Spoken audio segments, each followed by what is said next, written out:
I'll turn on my own microphone. As the mayor of the town of Clayton, I'd like to call our regular town council meeting to order. I ask you to stand for the Pledge of Allegiance and remain standing for the invocation. I pledge allegiance to the flag of the United States of America and to the republic which stands, one nation, under God, indivisible, with liberty and justice for all. Let us pray. Most gracious and heavenly Father, we pause to give you thanks for the many blessings of this day, Lord, and we ask now that you be with us as we proceed with the business for the town of Clayton. For us in Jesus' name I pray. Amen.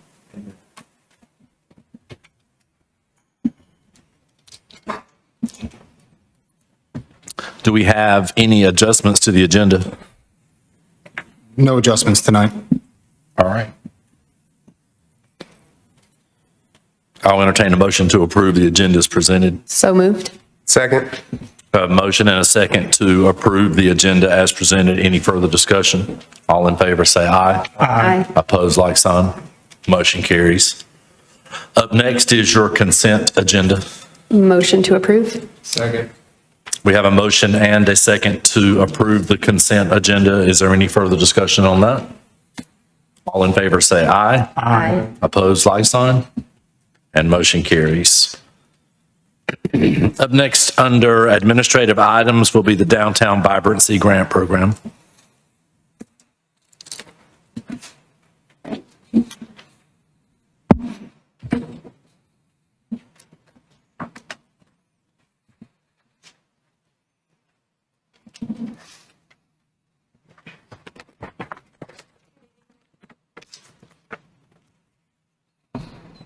There we go. That's better. Good evening, Mayor, Council. I'm Lydia Davis, Economic Development Specialist. I'm going to be presenting to you tonight about the Vibrancy Grant Program.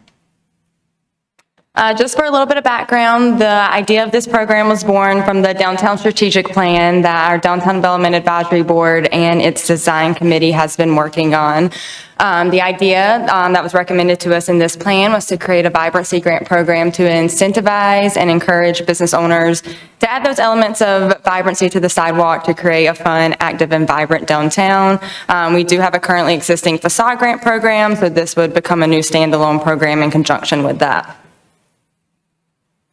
Just a little bit more background that I pulled out of that strategic plan. This again is intended to activate the frontage zone with vibrancy elements. You can see there 3 different sidewalk zones that the consultant of the strategic plan presented. And this is all intended for the frontage zone, adding things of vibrancy like outdoor seating, potted plants, lighting, sandwich board signs, etc. Here are some examples on the left there, pulled straight from the policy and administration section of the strategic plan that references vibrancy grants. Some ideas to get us started on what eligible projects may look like. That's that green bullet point list there, and some photos from some other communities. On the right are some examples of those sidewalk zones. As you see, some successful examples of that here in our community and some areas for improvement.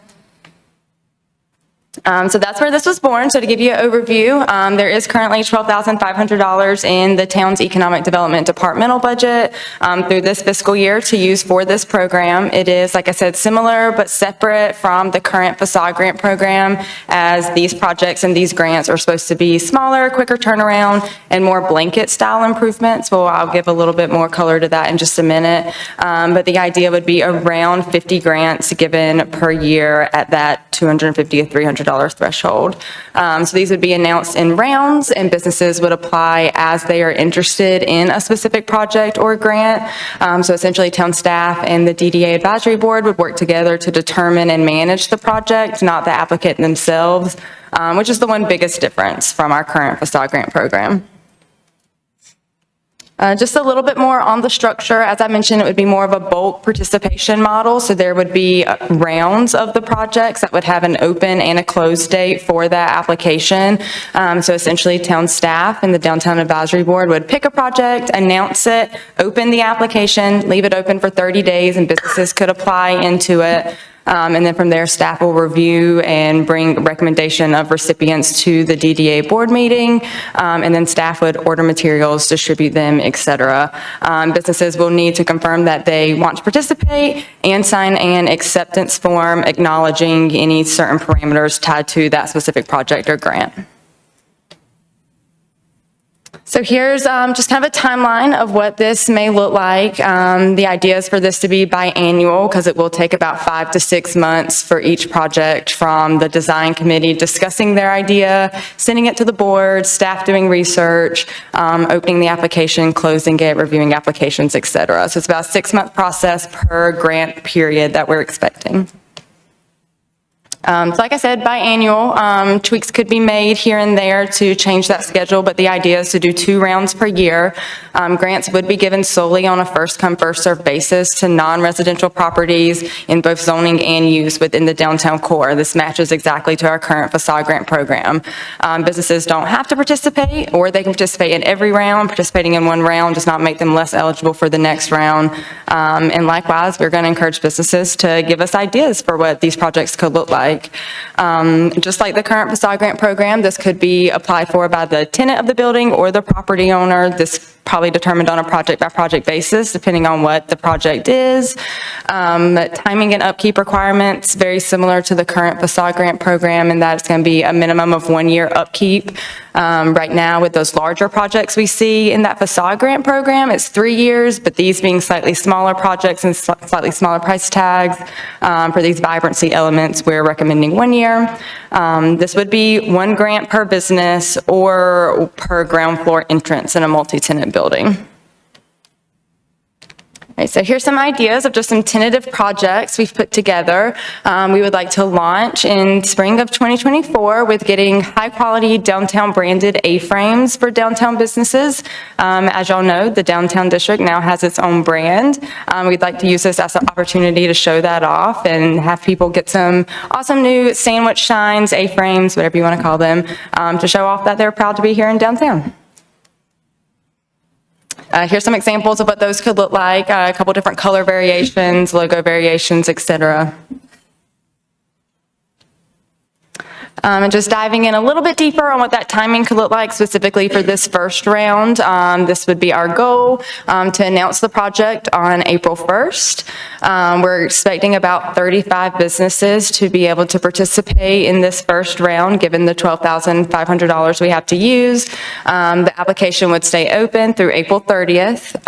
The Downtown Advisory Board and staff could review those applications on May 13th at the board meeting, let businesses know that same week that they have been accepted, and then they would have to sign that acceptance form by May 24th, and then from there we would order the materials and get them distributed by the end of this fiscal year. So this is just a visual look of what that timeline could be. That's it, short and sweet. Any questions about the program?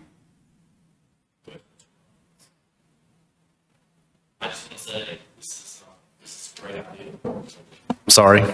I just want to say I think this is a great idea. I do want you all to keep in mind, though, when we have applicants who are going to be requesting planters and plants, that the north side of Main Street is full sun and the south side is shade. So don't put a bunch of shade plants on the north side that they'll be burned up, because I just want to, and I know that's the horticulturalist in me, Yeah. but I don't want us to waste good money, and I want us to be mindful of what plant materials will work best in those areas. And I don't want something just to be pretty. I want something that's going to be able to grow and thrive. Right. Absolutely. Good note. We'll definitely do our research before announcing any project. Yeah. Awesome. All right. Anyone else? All right. Thank you, Ms. Davis. Thank you. Next item under administrative is the 2024 road rehabilitation project.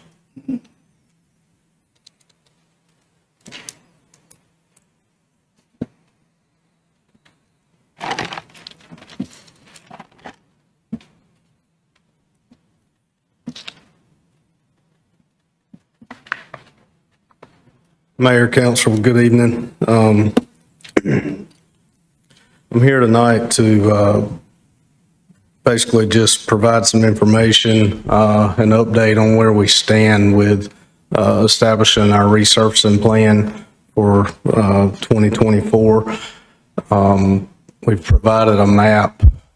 We've done our best to spread the efforts out around town. We still have a significant need for resurfacing throughout the town. We've utilized our condition assessment that was provided, I believe, in 2021. So we're strictly using the pavement condition index scores that are provided in that document. So the scores are ranked on a 100 scale, and pretty much anything below 60 needs attention. So mostly what you see on this map are streets that have been identified below that 60 score. We've worked to keep them grouped together to help make the most of the efforts, in a sense, for mobilization purposes. So when our resurfacing contractor moves into these areas, that we're not bouncing them around town, just specifically looking at the lowest scores, but the scores that fall in that criteria of needing addressing and keeping them lumped together in those areas to make the most efficient work.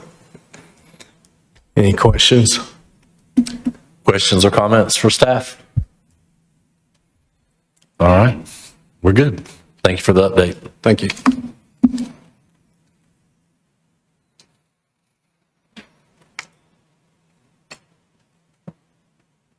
Next, under introduction and special presentation, will be a World Water Day proclamation. Thank you, Mr. Mayor. I have the Town of Clayton World Water Day proclamation. Whereas World Water Day is held annually on March 22nd as a means of focusing attention on the importance of fresh water and advocating for the sustainable management of freshwater resources.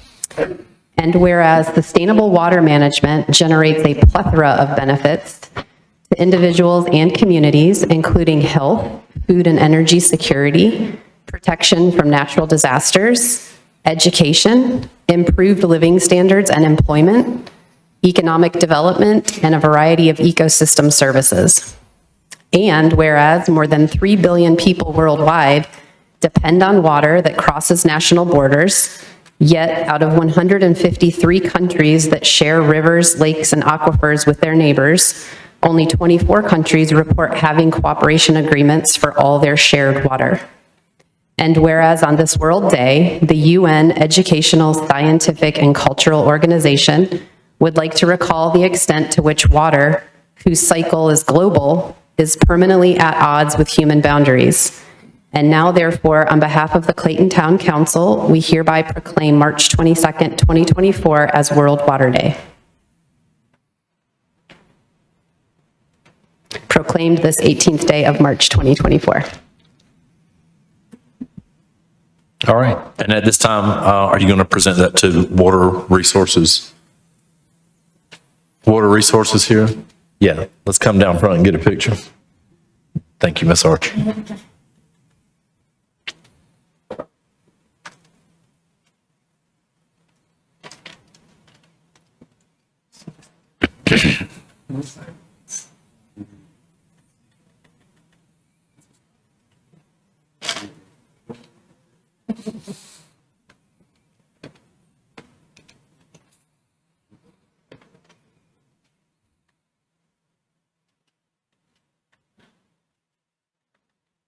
Awesome, thank you.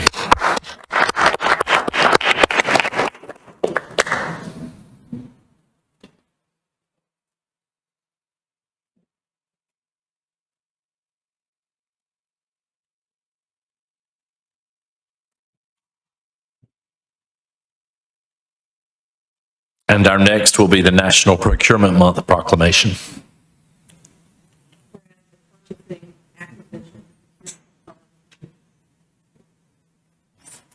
Whereas the purchasing, acquisition, procurement, and materials management professions have a significant role in the quality and efficiency of business and government throughout the United States. And whereas professionals in the purchasing, acquisitions, procurement, and materials management fields are employed in private and public sectors as well as in profit and nonprofit organizations. And whereas public procurement is essential function of local government, providing for purchase of goods and services necessary for the safe and effective operations of the town. And whereas the town's procurement professionals engage in or have direct responsibility for purchasing goods and services, executing and implementing contracts, developing forecast and procurement strategies, supervising and monitoring storage of materials, and developing working relationships with suppliers and departments within the organization.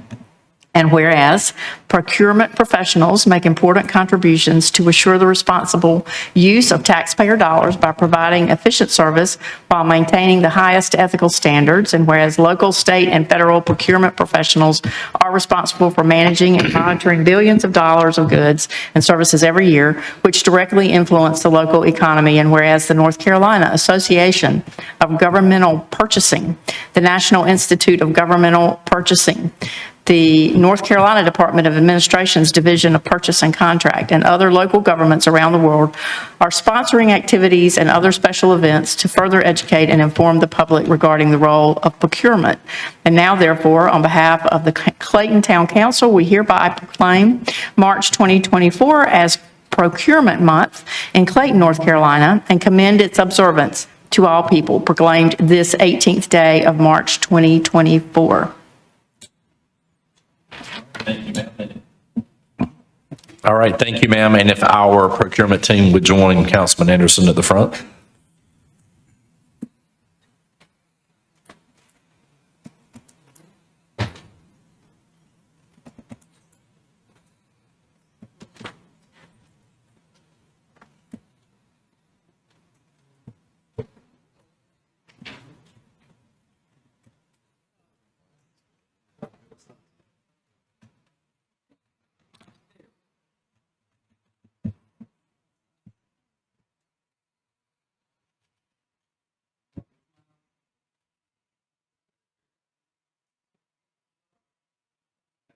All right, thank you.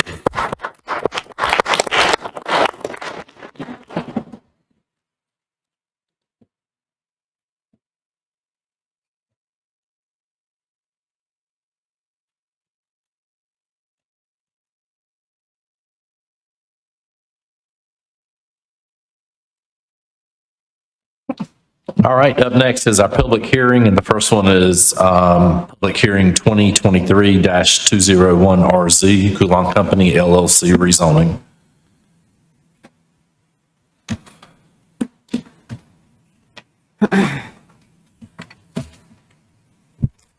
Good evening, Mr. Mayor and Town Council. Today we have a conventional zoning request in front of you. The applicant and the property owner is requesting to rezone this area off of Powhatan Road, just across from Novo's wastewater treatment facility, from what was RE and now R, residential large lot zoning district, to heavy industrial district, which was formerly I2. There used to be a single-family home that was not being used and was removed off the property, so the property is currently vacant. The approximate size is just under 4 acres at 3.88 acres.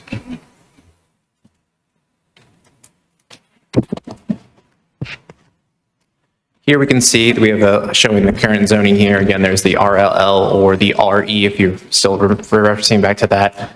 And around it we have ILD, or what was I1, the light industrial zoning districts. Encompassing it there. You do see on the upper map that there is some I2 or heavy industrial over to the left there, just further down Powhatan Road.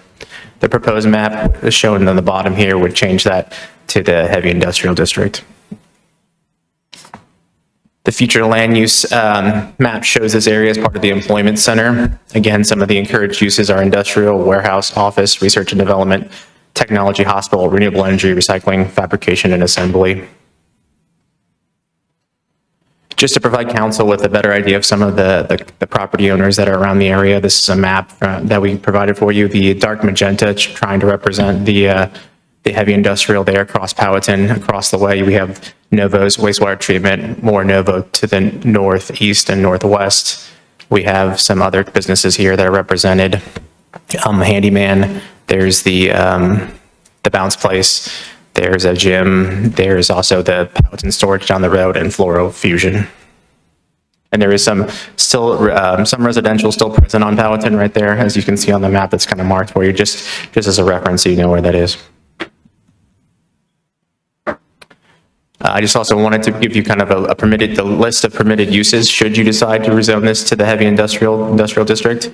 All but one of these is permitted by right. And if I could just kind of talk to you about those, we have agricultural packaging and processing, agricultural storage and distribution, vehicle painting and bodywork, freight terminal, major utility, manufacturing medium, transfer stations, antenna co-location for major antennas, high schools, telecommunications, minor or concealed. Animal processing does still require a special use permit, but I just wanted to include that in case something like that ever came before you again. Additionally, animal shelter, vehicle towing and storage, fuel oil bottle and gas distribution, maker spaces, metal fabrication, warehousing, distribution, or storage. Antenna co-location for minors, vocational schools, farm equipment sales and services, light equipment sales, rental, and repair, contractor services, office and yard, level 2 solar energy conversion, manufacturing heavy, minor utility, sales indoor and outdoor, golf course, private or public, small wireless facility, farm supply sales, retail or wholesale, microbrewery, micro distillery, or micro winery, electrical, HVAC, or plumbing fabrication. A level 3 solar energy conversion is permitted here.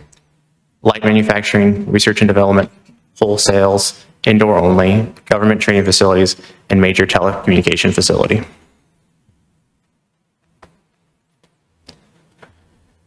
As far as consistency, we find that it's compatible with goal land use 1, preserve Clayton's character while allowing for growth and development in appropriate areas. Policy 1.3, encourage non-residential land uses in the area consistent with the future land use map. And policy land use 1.4, encourage a new business and non-residential development and employment centers designated on the future land use map. On February 26th, the planning board recommended approval for the proposed rezoning request.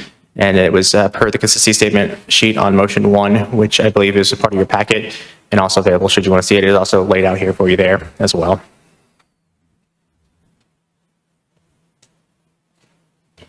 Town council action is to render a decision for this ordinance, and you may accept a statement of reasonableness consistency provided by the planning board and referenced in the staff report as well. The applicant is here to answer questions, and staff is available to answer questions as well. All right, any questions for staff? All right, hearing none, this has been noted as a public hearing, and I'll now open the public hearing. Anyone wishing to speak on this, please step forward and state your name for the record. Good evening. My name is Stephen Sanderson with Sanderson Engineering. I am representing the owner of the property and making the request to rezone this property as has been presented. The property is currently zoned large lot residential, which is completely inappropriate to what is there and what is around it. Everything in the area or everything around that piece of property is industrial.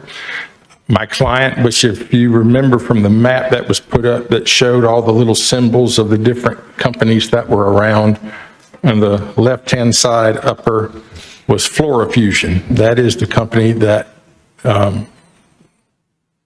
will be using what is going to be processed here. What we plan to build is a refraction tower in order to recycle hydrofluorocarbons, or the gas that comes out of your air conditioner whenever you get a new one.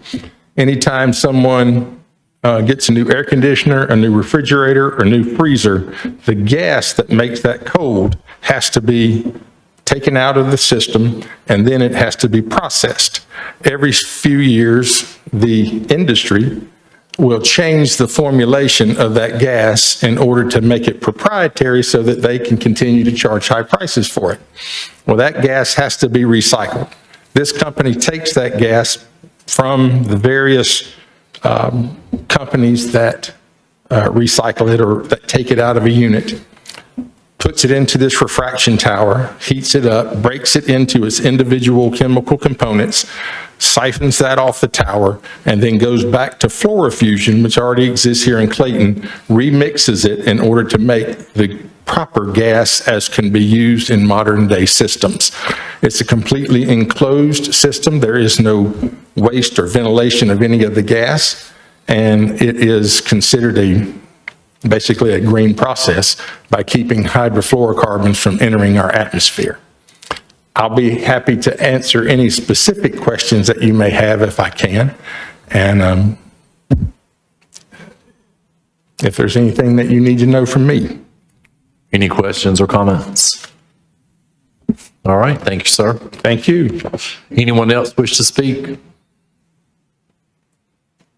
No one else wishing to speak, I'll close the public hearing and turn it over to council for their discussion.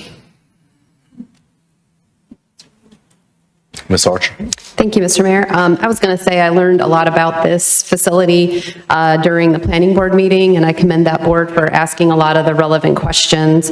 Learned about what fractionation columns are. Never heard about those before. So that was definitely a really good meeting. They did a great job getting the questions out there and getting them answered. I find the application consistent with the 7 findings in the application, as well as the future land use map and the existing zoning for the area.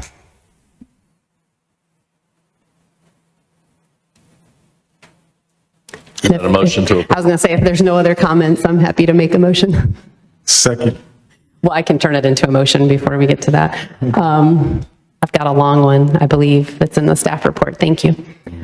So my motion would be to approve 2023-201-RZ, and that it is, it's consistent with the future land use map and the adopted 2045 comprehensive growth plan, in that it is designated as an employment center in the future land use map. Goal LU1 moves to preserve Clayton's character while allowing for growth and development. Policy LU 1.3 seeks to encourage non-residential land uses in areas consistent with the future land use map. Policy LU 1.4 seeks to encourage new businesses and non-residential development in employment centers designated on the future land use map. And this action is reasonable and in the public interest, in that the comprehensive growth plan encourages industrial uses in this area, and the request is compatible with existing zoning and land uses in the area. Second. All right, we have a motion and a second for, the adoption of the ordinance 2024-03-01 and the statement of consistency and reasonableness. Is there any further discussion? All in favor say aye. Aye. Opposed, like sign, and motion carries. Thank you. Up next is the Gateway 42 Small Area Plan.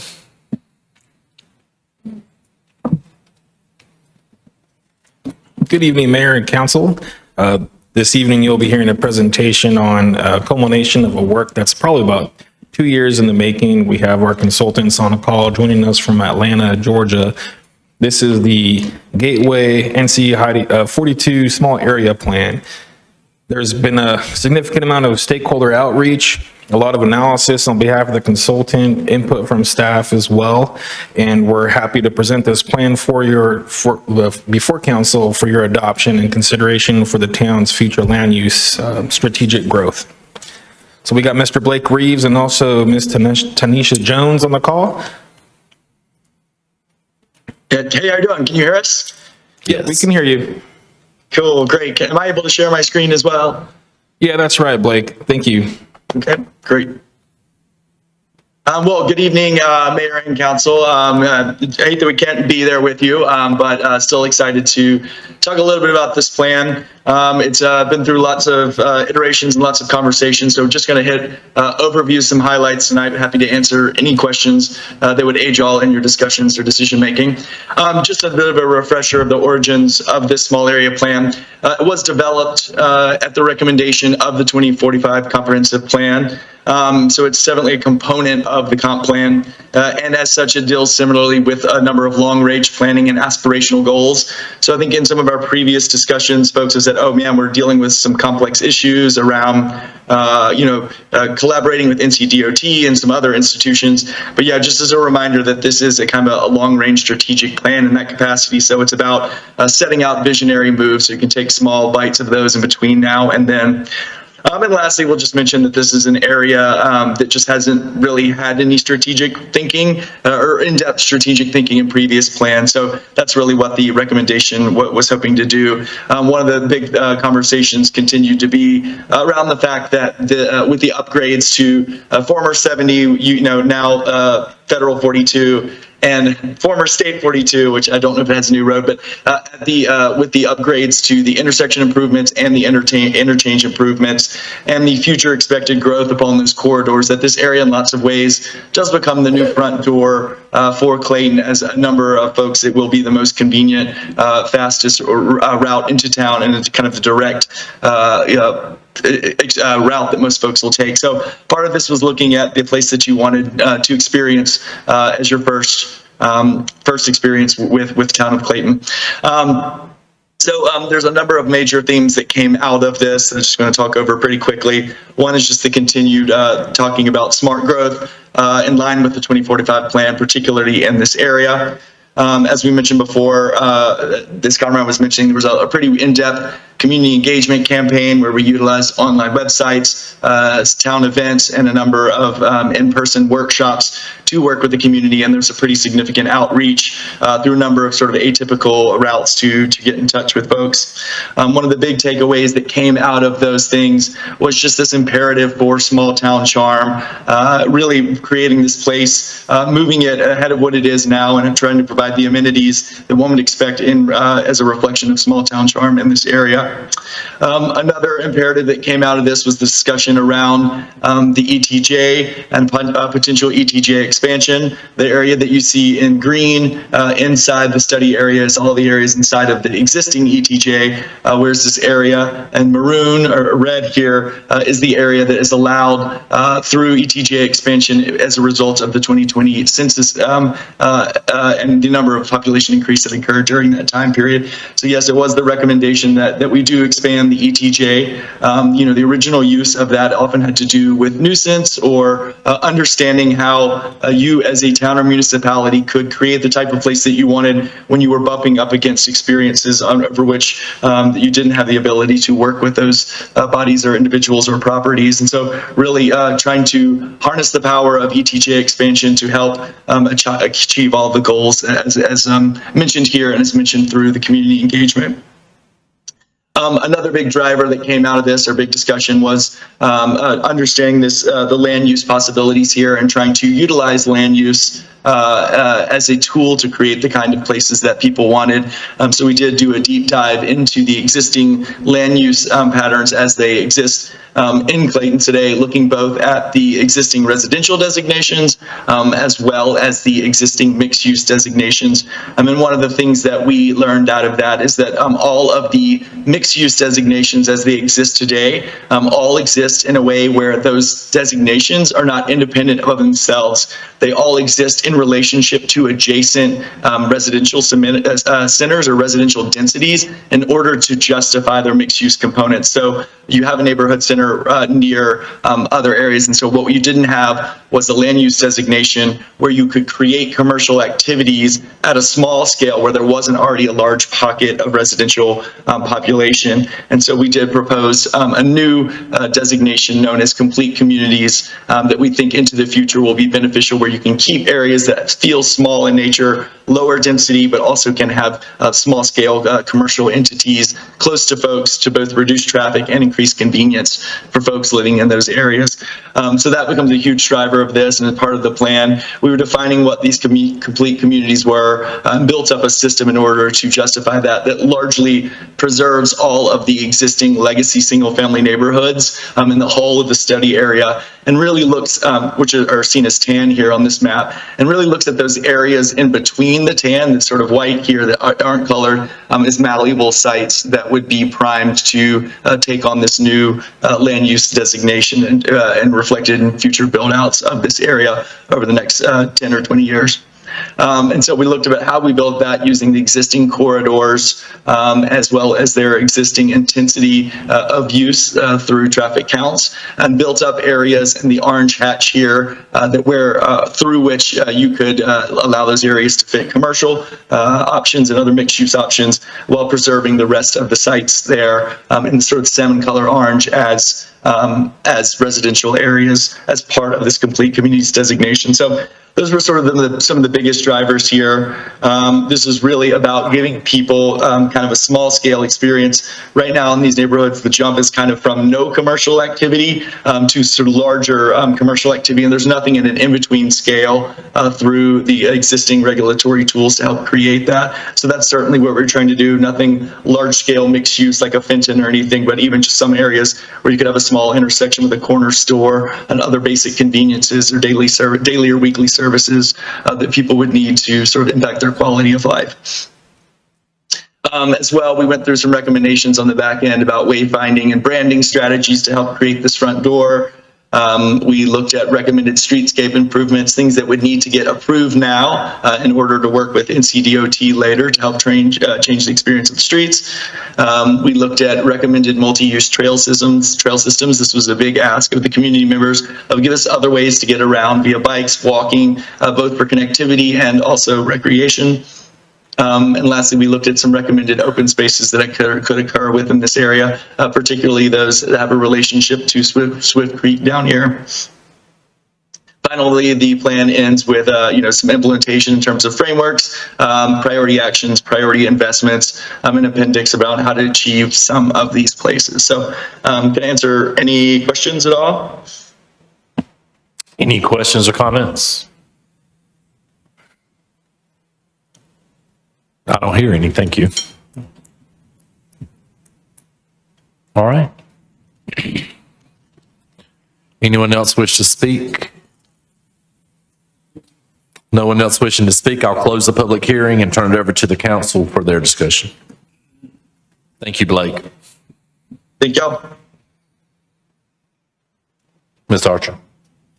Thank you so much. Once again, this was something I'd like to commend the planning board and planning department. We had a really great discussion when this came through the planning board. And so I just want to say that I see this plan as acknowledging the importance of this growing area of Clayton. It's similar to our 2045 comprehensive growth plan, because it's a document that has a lot of practical, straightforward suggestions, but then it also has these kind of somewhat lofty long-term goals that are really going to take years for us to see unfold and come to fruition. But I'm actually really glad as a town that we took the time and effort to look ahead for this area and think about, what might happen. And so there's a lot of food for thought here, and I look forward to seeing how this unfolds over time. Yep, same here. Mr. Casey. I want to echo some of Councilman's Archer's sentiments. I remember we went down this path. Seems like it's been 2 years ago now. The amount of feedback we got from the community, some of the stakeholder groups, some of the events that we had at the Clayton Community Center were just some of the most well attended that I've ever experienced and seen in this community. And I think that was really important. And it's important to have a plan like this. As the gentleman was speaking, I like the fact that he talked about a means to reduce traffic, lower density and localized retail opportunities in the surrounding areas, trail system and open space and land conservation. So I'm in favor of this. I'm glad we have a plan. That is going to be a growing area, but it's important for us to continue to preserve and do it very intentional as the area changes. So thank you. Anyone else? All right. Mr. Mayor? Entertain a motion. Ms. I'd like to make a motion. I would like to move that we adopt ordinance 2024-03-02 with the statement of consistency and reasonableness. Second. We have a motion and a second for the adoption of the ordinance 2024-0302. and statement of consistency and reasonableness. Any further discussion? All in favor say aye. Aye. Opposed, like sign, and the motion carries. Thank you.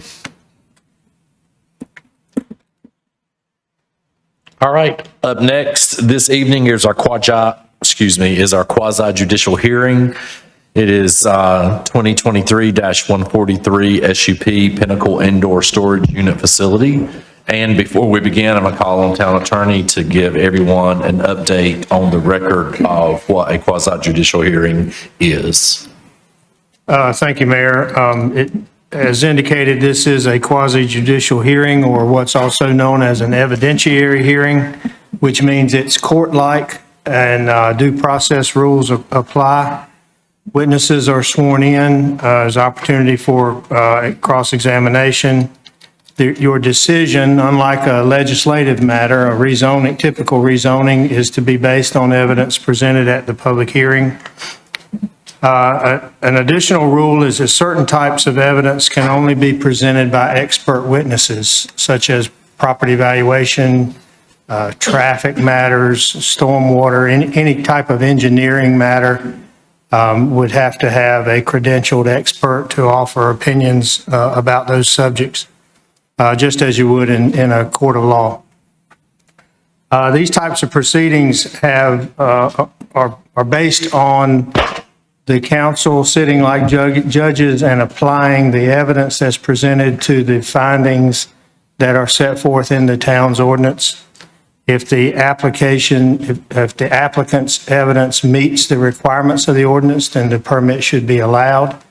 If the evidence does not meet the findings required by the ordinance, then the permit should be denied. It's strictly an evidentiary hearing for you to sit as judges. If there are no questions, that's a summary of the process. All right, thank you, sir.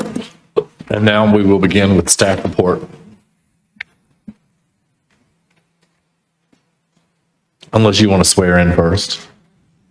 All right. We're going to start with swearing in. So anyone who is going to have any part of conversation for the record will need to be sworn in.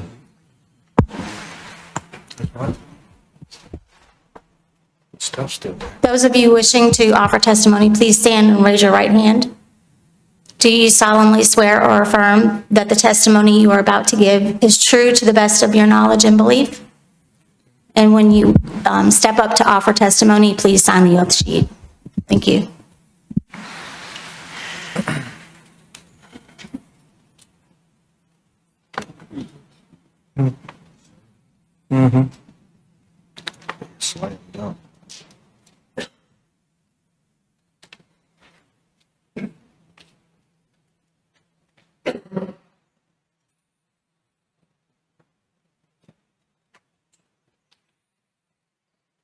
Good evening. First off, to kick this off, I do want to offer a correction to the staff report. The applicant commentary on the staff report doesn't reflect what was in the application, which was also included in your packet. That has been corrected. It will be addressed later on in the presentation, and it will be on the document that Conrad is handing out.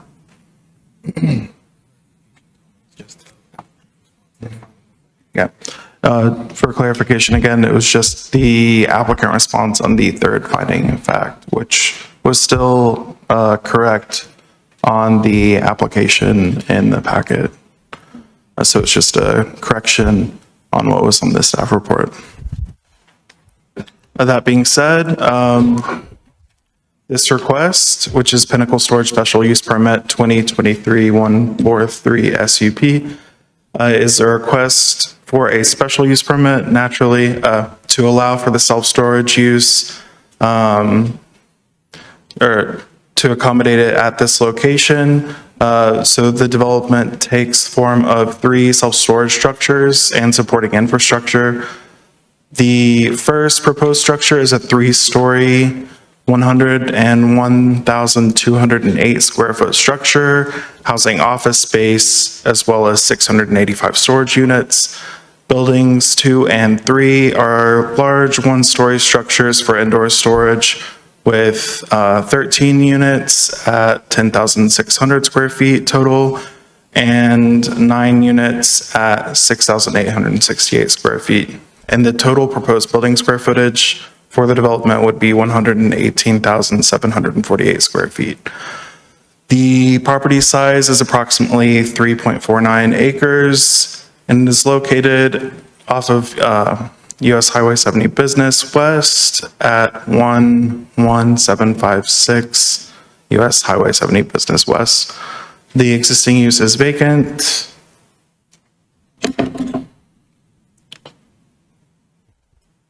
The public notice signs were placed at the locations designated here. I believe this is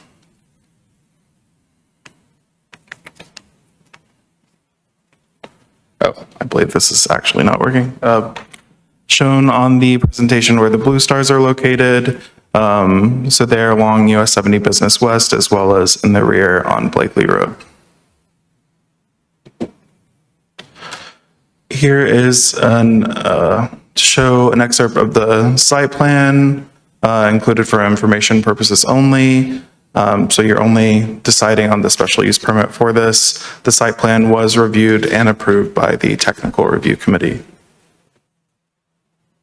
It's a larger sort of snapshot showing sort of where the access is. The top would be Blakely Street.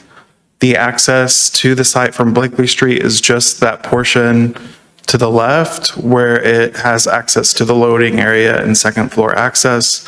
The rest would be through 70, through the development where currently, it's currently graded with some construction going on for Popeyes Outback. Those are going to be located to the forefront of the property. And that's where the through access will be for the rest of the development. This is the landscape plan, just showing some buffering on Blakely and then around the site.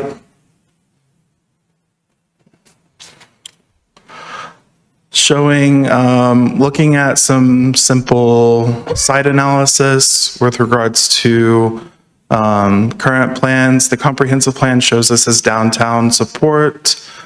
Downtown support is typically for a variety of medium to higher density housing types in tandem with smaller scale retail and office uses that support and foster the growth of downtown core. So this is a bit of an inconsistent use with that typology. But looking at the zoning, again, this was through the former UDC where a special use permit was required for self-storage in B3. So it is zoned B3, of course, as is the predominant zoning along US 70. You have some I-1 catty corner to it to the east and R10 to the rear. So it seems consistent with surrounding land uses in regards to the zoning. And for your consideration, Town Council shall make final decisions regarding the special use permit. Special use permits, again, shall address specific findings of fact. The burden of proof is on the applicant. These findings must be met for a special use permit to be approved. So Town Council may consider the recommendations in the staff report, and you may approve the SUP with proposed conditions, add or remove conditions with the agreement of the applicant, deny the application upon finding or one or more of the findings of fact are not met, or may send the application back to the technical review committee for additional consideration.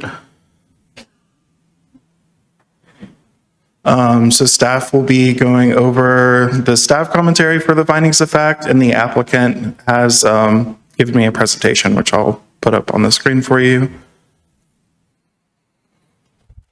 And to present the findings of fact, Conrad Olmedo, the planning director. Good evening, Mayor and Council. So there are 4 findings of fact for this special use permit. And the first one has the applicant's response, and it's a response to that the application will not materially endanger the public health or safety if located where proposed and developed according to the plans as submitted and approved. And staff believes that this project does not constitute a danger to the public health or safety.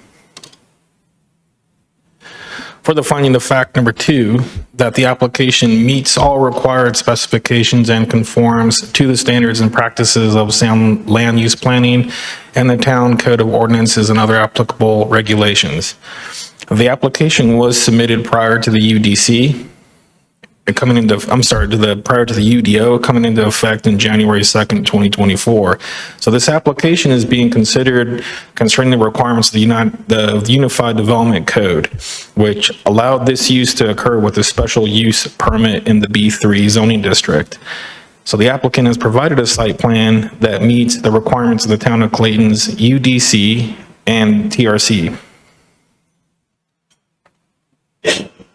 Finding the fact number 3, that the application will not substantially injure the value of adjoining or abutting property and will not be detrimental to the use or development of adjacent properties or other neighborhood uses. Staff has no comment regarding whether or not the site will affect the value of the abutting property with respect to use or development of surrounding properties. We do not believe that this will have any effect on adjacent development. For finding the fact number 4, that the application will not adversely affect the adopted plans and policies of the town or violate the character of existing standards for development of the adjacent properties. Staff does believe that this request is incongruous to the nature and intention of the development of the downtown support future land use designation that would not constitute as a typified relevant smaller scale retail or office use that would work to support and foster growth of the downtown core. This is an example of the future land use map. That kind of bright orange that kind of salmon pink is what is designated as future land use map, or the future land use map 2024-2045 plan as downtown support. To the right of that is the employment center. And you can see downtown core is that kind of darker burgundy colored. So this property is designated to be supportive of downtown, as you can see it kind of up to the northeast of this property. To the left in that orange, that's community center, and I believe I have a photo showing it as high density residential. So you have this property is right in between 2 different future land use map designations. Here's a close-up of the property in question, again, articulating the downtown support future land use map classification for the property.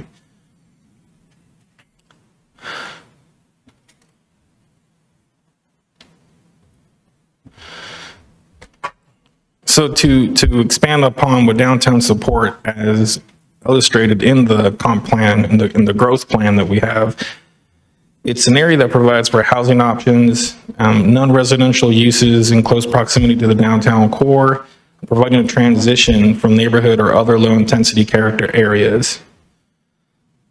The downtown support category is designed to allow a variety of medium or to higher density housing types in tandem with smaller scale retail and office uses that support and foster growth of the downtown core. So to comment on that, this use is neither of those types of uses. This would be a sort of storage type of, it's a storage building. In looking at other comparative future land use map designations, it might be more akin to what we would have as the employment center, which is just adjacent to the east of this property. To further talk about the downtown support, higher density development should be bordering the downtown core, so having some residential component. As you see to the north of this property, you have some residential units built there. And the downtown area should have a connected street network with short block lanes. So it gives you some more examples of what this type of land use designation would look like.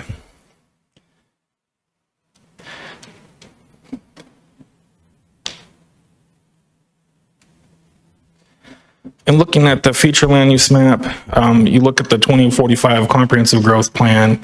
There's a chapter there called Chapter 3, Think Downtown. And it's really speaking to promoting quality, adaptive reuse and infill development projects in downtown area while preserving the historic character. So looking at some of the character areas, the downtown's pulling this excerpt from the growth plan. The downtown support area is a flexible district that includes a mix of developed and undeveloped properties within walking distance to the downtown core.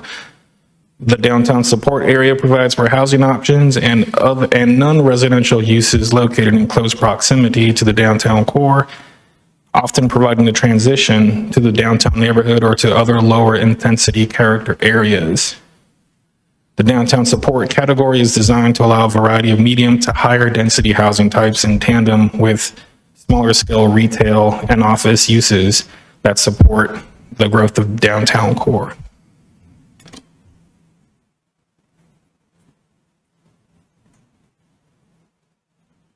I want to just articulate that this property is on the southern border of that downtown core, of the downtown area. So that is a consideration, but it is designated as downtown support.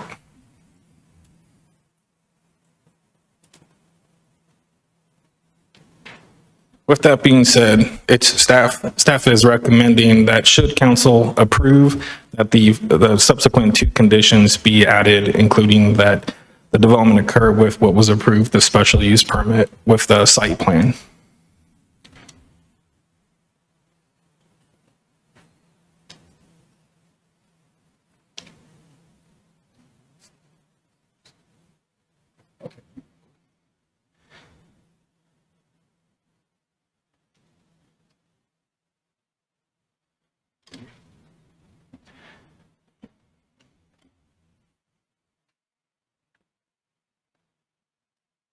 We're getting this is the applicant's presentation.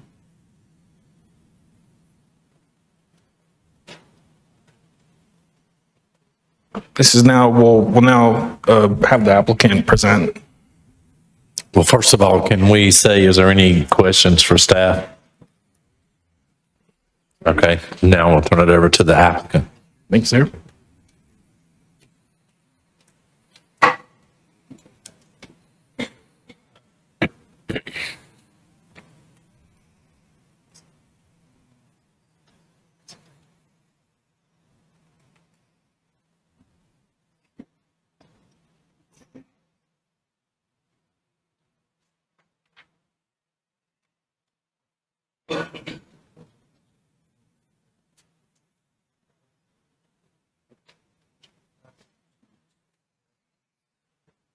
I don't know about this. Yeah.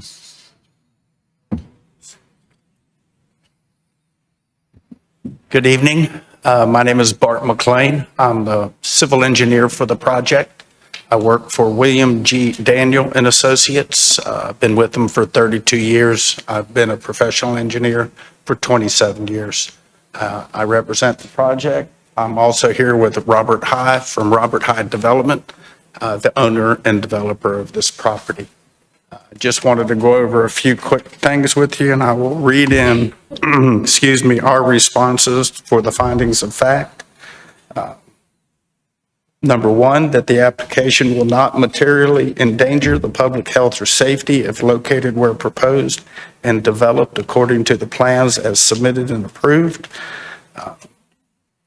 Our response is the implementation of the plan will in no way materially endanger the public health or safety if developed according to the plans. The proposed plan conforms to the town's code of ordinances and will provide adequate protection and separation from adjoining properties there will be no hazardous materials stored on the site with the use. Number 2, the application meets all requirements. Sir, I'm gonna need you to speak into that microphone. You can pull it down. Do what now? Speak into the microphone. Oh, I'm sorry. Yes. Thank you. Number 2, that the application meets all required specifications and conforms to the standards and practices of sound land use planning and the town code of ordinances and other applicable regulations. The application meets all town code of ordinances specifications and applicable regulations, as well as representing sound land use planning. The plan as submitted and approved conforms to all town ordinance and regulations. Number 3, that the application will not substantially injure the value of adjoining or abutting property and will not be detrimental to the use or development of adjacent properties or other neighborhood uses. And our response was, the application will not substantially injure the value of adjoining or abutting property and will not be detrimental to the use or development of adjacent properties or other neighborhood uses. The property is zoned highway business B3, as is the adjacent property to the east and west, Blakely Street to the north, and Highway 70 to the south. Provide buffers from surrounding properties. The regulations in the town's ordinance will provide adequate protection to the surrounding properties. And number 4, that the application will not adversely affect the adopted plans and policies of the town or violate the character of existing standards for development of the adjacent properties.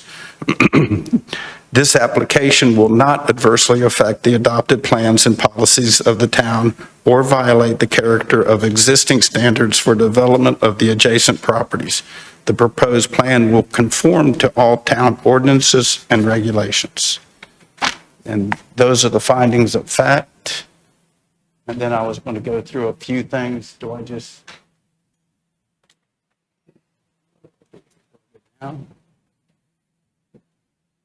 Zoom out on that. You have any idea? Can we get it to plan size? Yeah, that's fine. What we're looking at is our property in the rear of the existing parcel. You have Outback Steakhouse and Popeyes in the front under construction at this time. Our property is in the rear, bordered by Blakely Street to the north, and the under construction development of Outback Steakhouse and Popeyes. Our property will access through the middle of that property. If you look at, once again, real quickly, the site plan.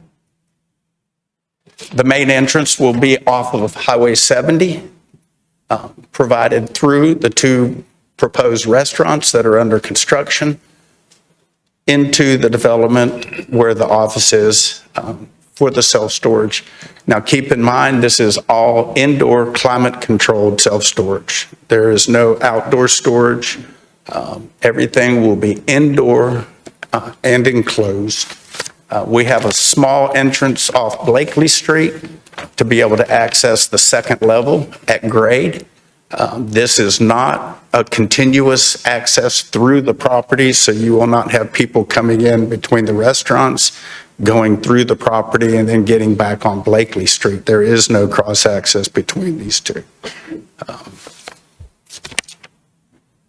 As Stephen showed you, we've got landscaping proposed surrounding the property as buffers from all adjoining properties. Here is the rendering of the facility as you would see it if you come in on the entrance off Highway 70. Very nice looking building. Lots of masonry, meets all the, we work closely with Stephen, Lori Bryant, Bruce Venable on getting things to the way the town wants them and to meet all the ordinances and regulations. So this is the front view. That's from the back side looking toward the front on the same level. And this is the proposed project you can see the upper access from Blakely Street on the left and the main entrance coming in between the restaurants on the right. The Outback Steakhouse and Popeyes development provided a stormwater pond. If you look on the lower right-hand corner there with impervious area allocation for our property, we actually came in about 0.3 of an acre below that impervious allocation, so less runoff than was approved and planned for. Indoor self-storage is also a very low traffic generating use for the property. So impact on surrounding roads will be extremely minimal. That's about all I've got right now. Robert, did you want to say anything, or just if we have any questions, we can? Okay. That's about it. I won't take up any more of your time, but am available to answer any questions. So let's begin with your credentials again. What type of engineer are you? What type of what? Engineer. Civil engineer. You are a civil engineer. Have been a professional engineer for 27 years. All right. And your statement about enclosed storage areas is a low traffic generator. Correct. Do you have a very low traffic generator. Do you have any traffic engineering under your belt qualifications? Yeah, we've done traffic studies for multiple different land uses, and this is a very low generating land use. Okay.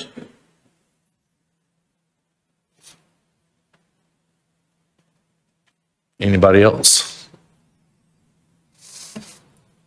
Could you expand on that, what the mayor just asked you? So you said your company does studies, but you're not an expert in the traffic field. Am I saying that correctly? I am not a specific traffic engineer. I am a civil engineer, and we deal with traffic studies in every project that we work on. I have dealt enough with different projects. We've done multitudes of self-storages around North Carolina, and indoors climate-controlled self-storage facilities are very low traffic generating usages. Yes, sir. Just for clarifications, because this is quasi-judicial, and of course, we're dealing with finding of fact. Just want to make sure that expert in whatever particular field. Thank you.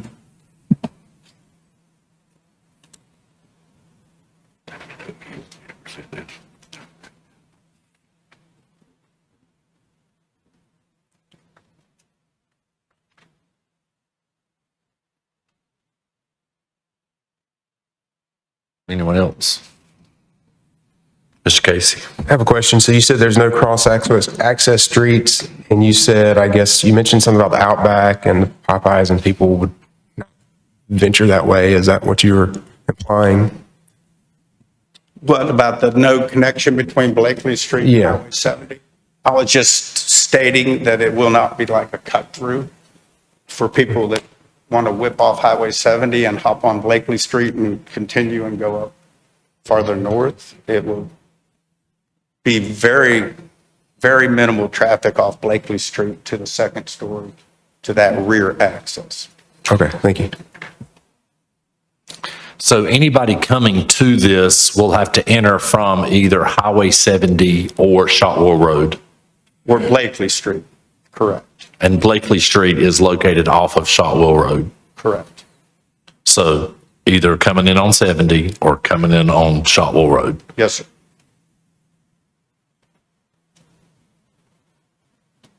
But as you can see, So let's talk about trips per day with that. Do you know what trips per day are generated? Not off the top of my head, we've got, Robert, do you want to talk about this? Good evening. My name is Robert High. I'm the owner of Pinnacle Storage. We are owners and developers for many years, not only for ourselves, for others in general. A storage facility of this size would typically generate about 50 trips a day total. I have here 18 storage facilities that I own and manage. We're open 7 days a week. Typically, 12% of traffic is on Sunday, 12.38. 15.31% is generated on Monday. 12.7% of traffic is generated on Tuesday. 13.28 is generated on Wednesday. 13.81 is generated on Thursday. 16.19 is generated on Friday. 16.34% of traffic is generated on Saturday. This is out of 18 facilities generated in 2023. Of that, we have approximately 25% of traffic is generated roughly between 9 and 12. 23.67% is generated somewhere between 12 and 3. And 51% is generated typically between 3 and after. Our trips are not generally located during a high traffic pattern or a demand peak period, as you might see in other generated traffic counts. We do have, this is a typical traffic commentary we see on all different kinds of traffic studies. Again, there'll be probably 10%, 20% coming off Shoffley, and 75, 80%, probably 80% coming between the Outback off 70. Office is generated off Highway 70, and so all that traffic will be exclusively coming off Highway 70.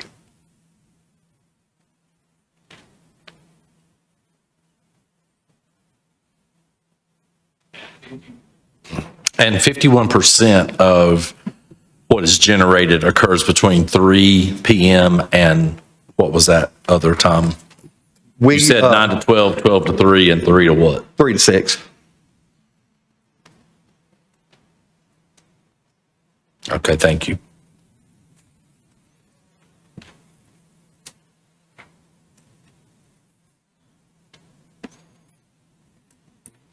Anyone else?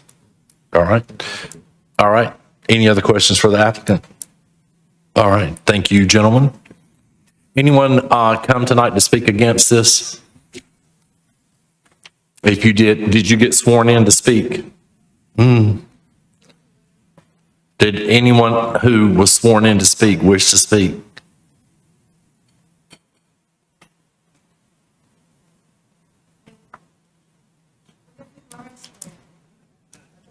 We announced that if you were going to speak on this, you had to be sworn in. And if so, I can't hear anything that you're saying. And we are in a quasi judicial hearing, which is different from a town council meeting. This is like a court session. So I cannot entertain what you're saying from the audience. My apologies. All right.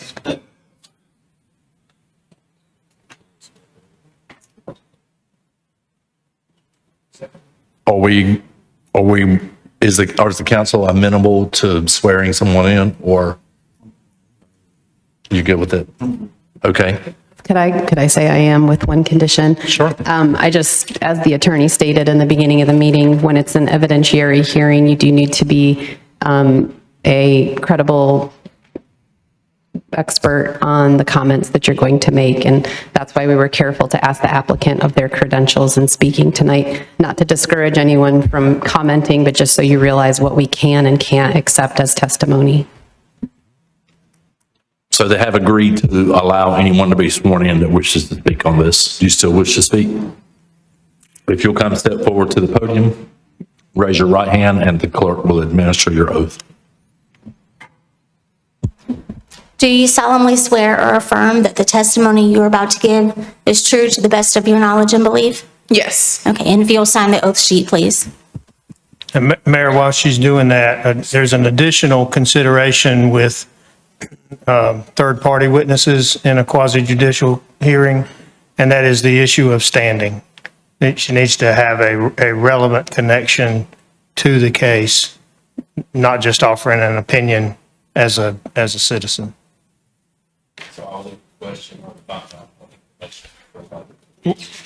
Well, I'm hoping it'll come out in the beginning of her testimony about what is her relation to this issue. Okay. The attorney's going to be responsible for keeping what you say relevant. I just need to get that clear for the record. Okay. Okay? The floor is yours, ma'am. Perfect. So my name is Jasmine Rivera. I actually live in Cameron Crossing. So I see a lot of like children and stuff at play, and I'm just a little bit concerned with the access point being on Blakely, because there are a lot of children, again, that play on the street, specifically Blakely Street. And so I was just wondering if the access point has to be there. Like, I was a little bit confused in terms of like there not being any access through the restaurants and the storage unit. So I guess one of my questions is, if somebody like wanted to go through Blakely Street because there was a lot of traffic trying to turn onto 70, is that not an option at all? So yeah. It's good. Okay. And I'm assuming Cameron Crossing is adjacent to this property? That may be something the applicant wants to respond to, Mayor, if you're willing.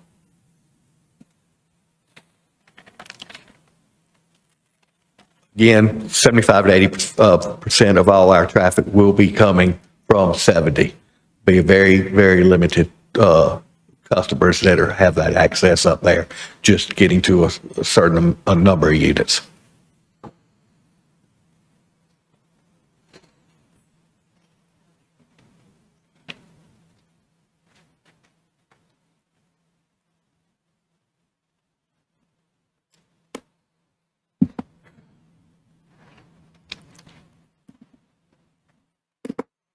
All right.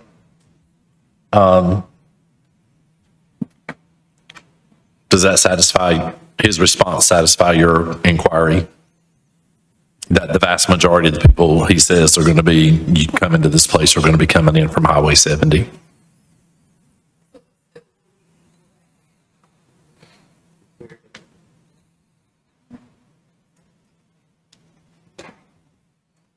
All right. Anyone else wishing to speak before I close this and turn it over to the council?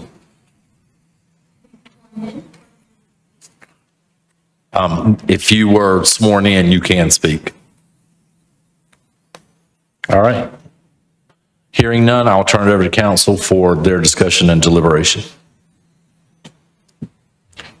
Mr. Sims. So, first I want to commend the planning department on such a good presentation and putting together some outstanding things for us to take a look at. As I look at the 4 different findings of fact, it seems like they line up with just about all of them. Having an issue with number 4. The application will not adversely affect the adopted plans and policies of the town or violate the character of existing standards for development of the adjacent properties. As I look at the word character, and it's kind of described as the distinctive nature of something, I mean, it's used in different ways, but as you look at the character of this particular area, I just see that, especially when we look at the definitions, we said downtown support, small scale retail and office. To me, this does not fit that particular character as we're using this particular word, and also for that particular area for future development. As I look at some adjacent properties there, I'm just concerned that it just doesn't kind of line up where you start looking at the retail, the entertainment, and some of the restaurants that we're going to have there. Then you start looking at the fact that, boom, we just have a storage area. So I'm just really concerned about finding of fact number 4. I'm concerned with the fact of the lack of information about the impact of safety and traffic. And if 51% of the trips are going to occur between 3 and 6 p.m., that's the most highest use traffic on Highway 70 time period that we have in Clayton. Not having a traffic engineer to testify as an expert at this and not having a traffic study presented that shows exactly how many people are coming in on Blakely or how many people are exiting to the north or the south on Shotwell Road. It doesn't give us any information of whether we need extended turn lanes provided on Highway 70 or on Shotwell Road. This is 600 and something units, is that correct? That's a lot. It's not so much to me that it's the volume, but it is a lot of traffic that would be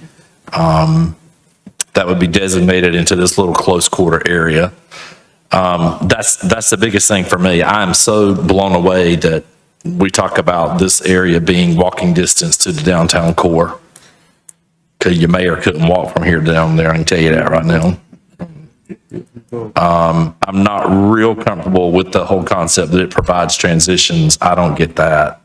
Transition from residential to storage facility to Outback Steakhouse, I don't see the transition.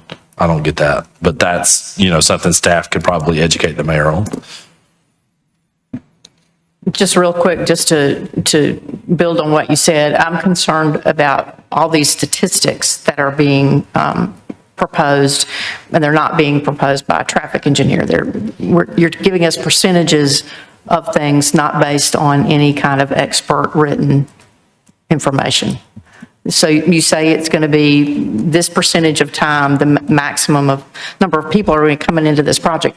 How do we know that? How do we know that most of the people are coming in off 70? How do we know that? I don't have any backup for that information that's being presented. I mean, I appreciate the statistics that are given because he does have longevity in this type of business, but I think I need more as it pertains to the high growth of Clayton, North Carolina. Mr. Casey. Appreciate the staff's report, feedback from the rest of council. For me, I've sat through several, or quite a few quasi-judicial SUP hearings. And in a situation like this where it's a SUP, the burden of proof is on the applicant. For me, number 3, the application will not substantially injure the value of adjoining and abutting property and will not be detrimental to the use or development of adjacent properties or other neighborhood uses. Typically in SUP, I've experienced in the past is we've heard from a licensed appraiser or had a property evaluation, and I did not see one tonight. So in my, based on that, that burden of proof for number 3 was not met. So I would also consider number 3 as not, I'm against that one. Ms. Archer. Thank you, Mr. Mayor. I would like to echo fellow council member statements. Thank you, staff, for that report, as well as thank you to the applicant for your time and your presentation this evening. However, I do agree with what's been set up here this evening. And so for consideration to my fellow council members, I believe at this point what I have heard is that we do not feel that finding of fact 1 has been met based on lack of information regarding traffic information from a qualified expert. Finding of fact number 3, because there's a lack of information about valuation for adjoining properties, and finding of fact number 4 due to the effect on adopted plans and policies of the town. Just confirming that that reflects everyone's consensus here. I would agree.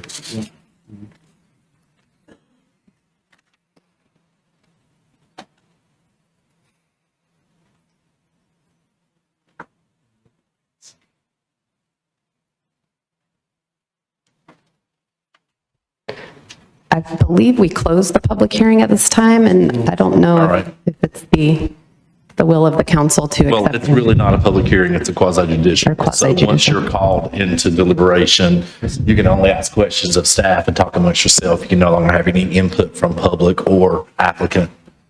Thank you for that clarification. I am happy to make a motion if it's the will of the council. Okay.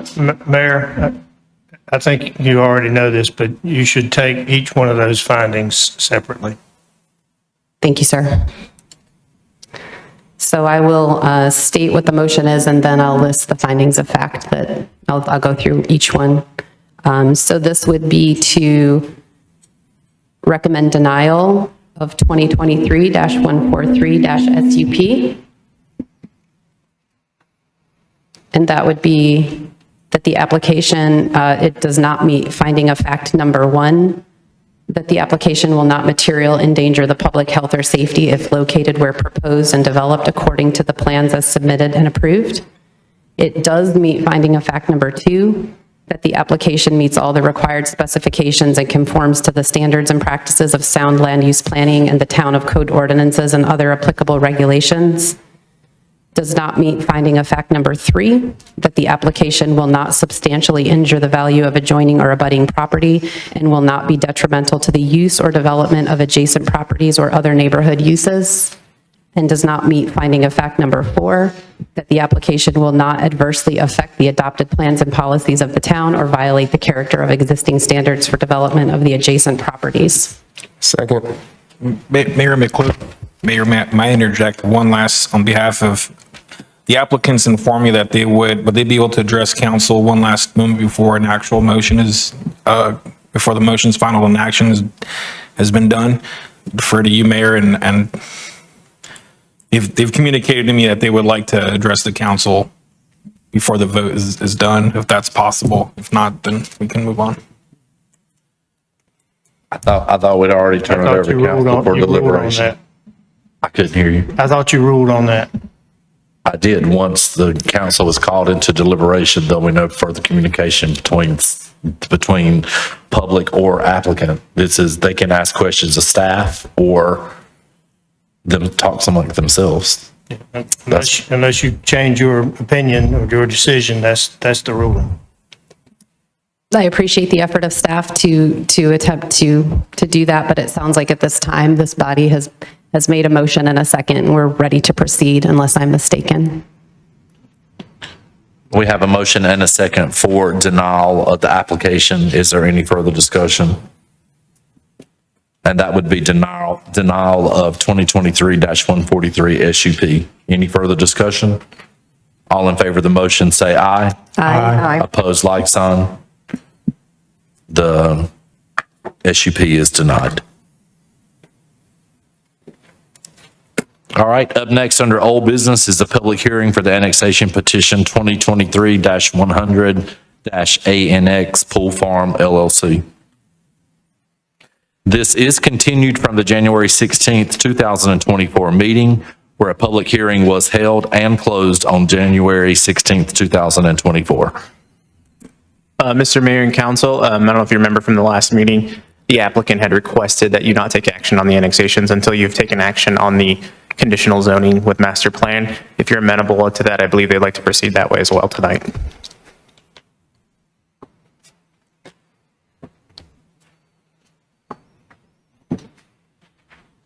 Y'all good with that? Okay.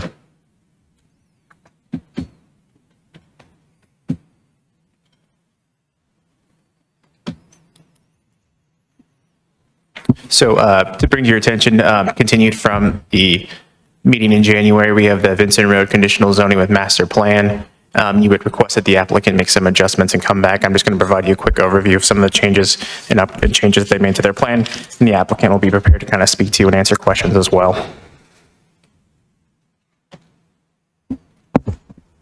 Just running quickly through this for you so the applicant has time to speak. They did come back working with staff and they've adjusted some of their numbers. The first thing I'd like to say is that they've lowered the overall density of per acre from 2.5 to 2.9. Their maximum number of units went down from 373 to 335. And in addition, they've also removed the townhome product from this development. So currently, they're proposing 335 single-family detached homes only as part of this conditional zoning master plan. These maps are provided by the applicant showing the changes from the last meeting. You can see that that light blue there on the left is where the proposed townhomes were going to be located.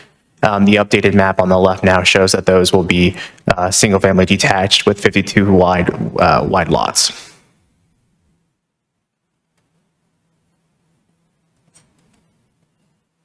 Just kind of going through the conditions of approval have only changed for a couple items, and I'll highlight those for you now.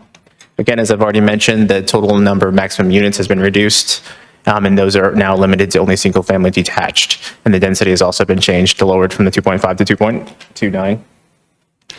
They've also come to present you, they've upgraded the 8,000 square foot lots that were originally 72 feet wide. They've raised that size up from 8,000 to 10,000 square foot lots for those products. Again, highlighted here is just that they in condition number 9, the 15% of these single families shall be a minimum of 3,000 square feet as executive housing. Another condition that's been added is prior to approval of construction drawings, developer shall validate the adequate capacity of the downstream wastewater infrastructure, pump stations, force mains to accommodate the proposed flow. Any pump station / force main upgrades will be designed to serve the development. The 2 parcels that are listed here, there are NC pins provided there, and to take the Glen Laurel 3 pump station offline in the future. 2 more conditions. 24, pending NC DOT approval, they wish to install a rapid flashing beacon at the existing crosswalk across Vincent Road adjacent to Powhatan Elementary. And 25, the developer will assist in petitioning NC DOT for lowering the speed limit from 45 to 35 along the development frontage and along the section of Vincent Road from the development west to Vincent Road and Glen Laurel intersection. And those are the only conditions that have been changed through the work with staff in this continuation time. Our Director of Engineering would like to provide a wastewater update to you right now. Can we, before you jump into that, let's go back over this one more time. Absolutely. Because it was extremely fast and it was not clearly articulated. Sure. Absolutely. So, 1, they have increased the lot size from 8,000 to 10,000 square feet. That is correct, Mr. Mayor. 2, they have removed the townhome element, so all of this will be single-family homes, just like what is in the region. That is correct, Mr. Mayor. And let's go back to the number of dwellings reduced overall on this project. Yes, sir. When it was presented to you in January, it was 373. And today they come to you proposing 335. 335? That is correct. Thank you. Okay. That's what I need. Yes, sir.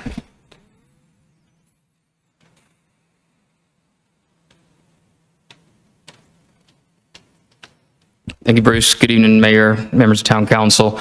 Associated with those changes, we also have some updates regarding the wastewater needs for this project and some further discussion around the scoring that's been provided. So Town Council's policy for wastewater allocations require scoring a minimum of 50 points and projects that are greater and in excess of 10,000 gallons per day to be acted upon by Town Council. Just a reminder, that is a separate action that is, if you so choose to move forward with the conditional rezoning, there is a separate action to approve of the wastewater, but it's all fit to provide updated information to you in advance of that action.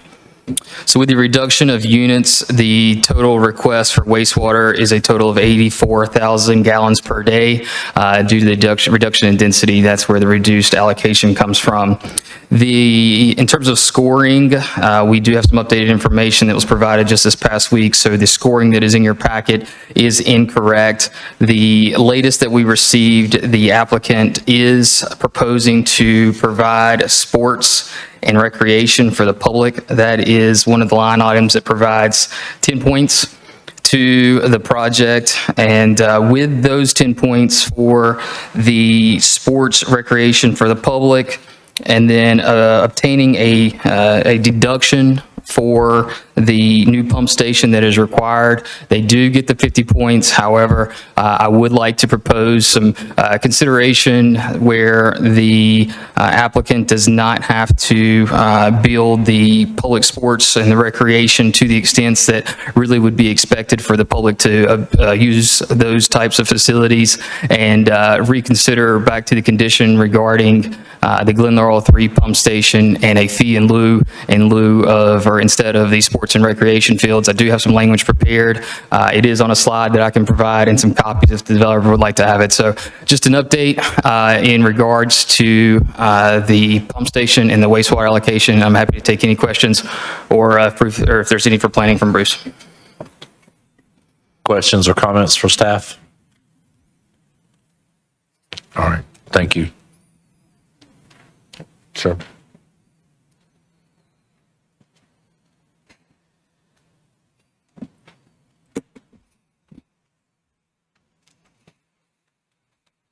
Mr. Mayor, just wanted to provide an update for staff's recommendation.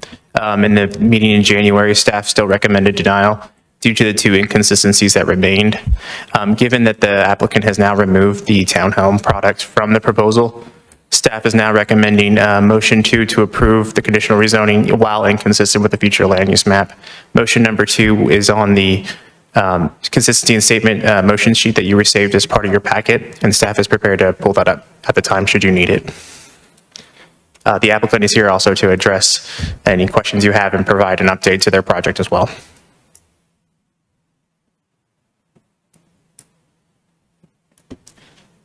All right. Do you want to hear from the applicant? Yes. So we'll give the floor to the applicant.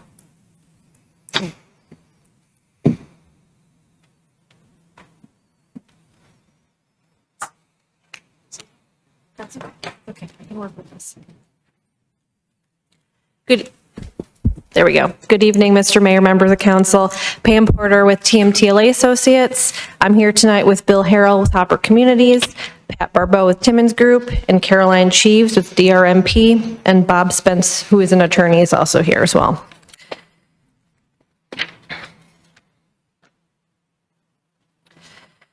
I won't dwell on a lot of stuff. Thank you, staff, for the presentation. I just wanted to highlight on this slide, it's the same context slide that you saw before, but I did update the neighborhood outreach and previous meetings, just to add the last council meeting. So as you can see, we've had several meetings. We've been working on this for a while, with the last council meeting being in January.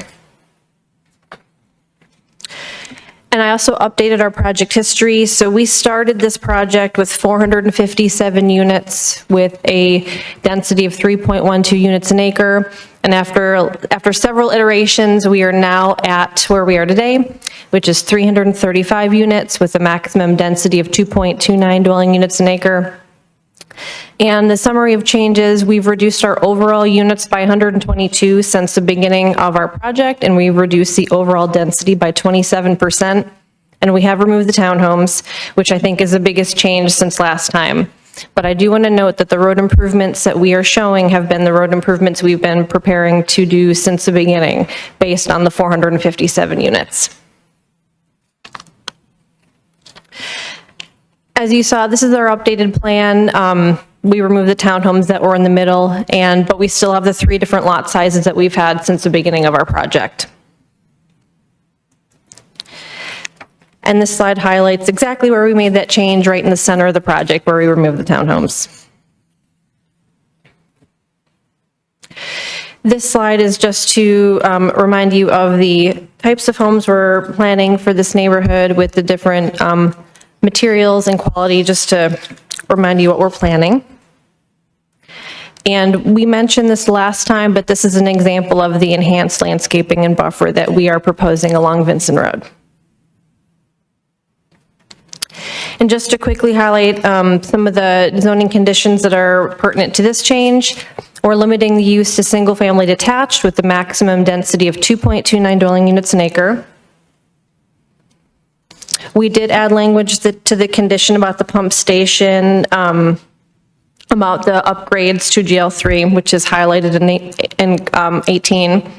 And then two very new ones, pending NCDOT approval, install a rapid flashing beacon at the existing crosswalk at Vincent Road adjacent to Powhatan Elementary School. And the developer will assist, and I put assist because we will need probably the help of the town and possibly the school board, and petitioning NCDOT to reduce the speed limit from our project west along Vincent Road from 45 to 35 miles an hour, so it's a consistent speed along that section of road.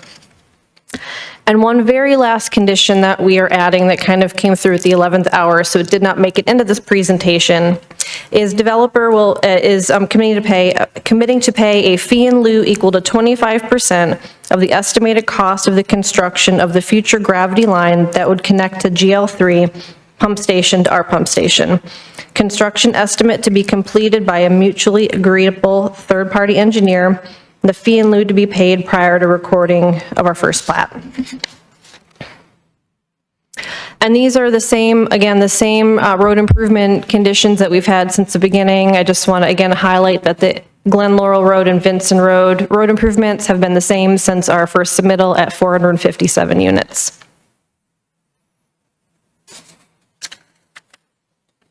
And in summary, our proposal looks very different than it did when we first submitted back in November of 2022. We took several steps back during this process. We listened to neighbors, planning staff, planning board, and town council, and made changes that line up with the vision of this part of Clayton while still having a viable project.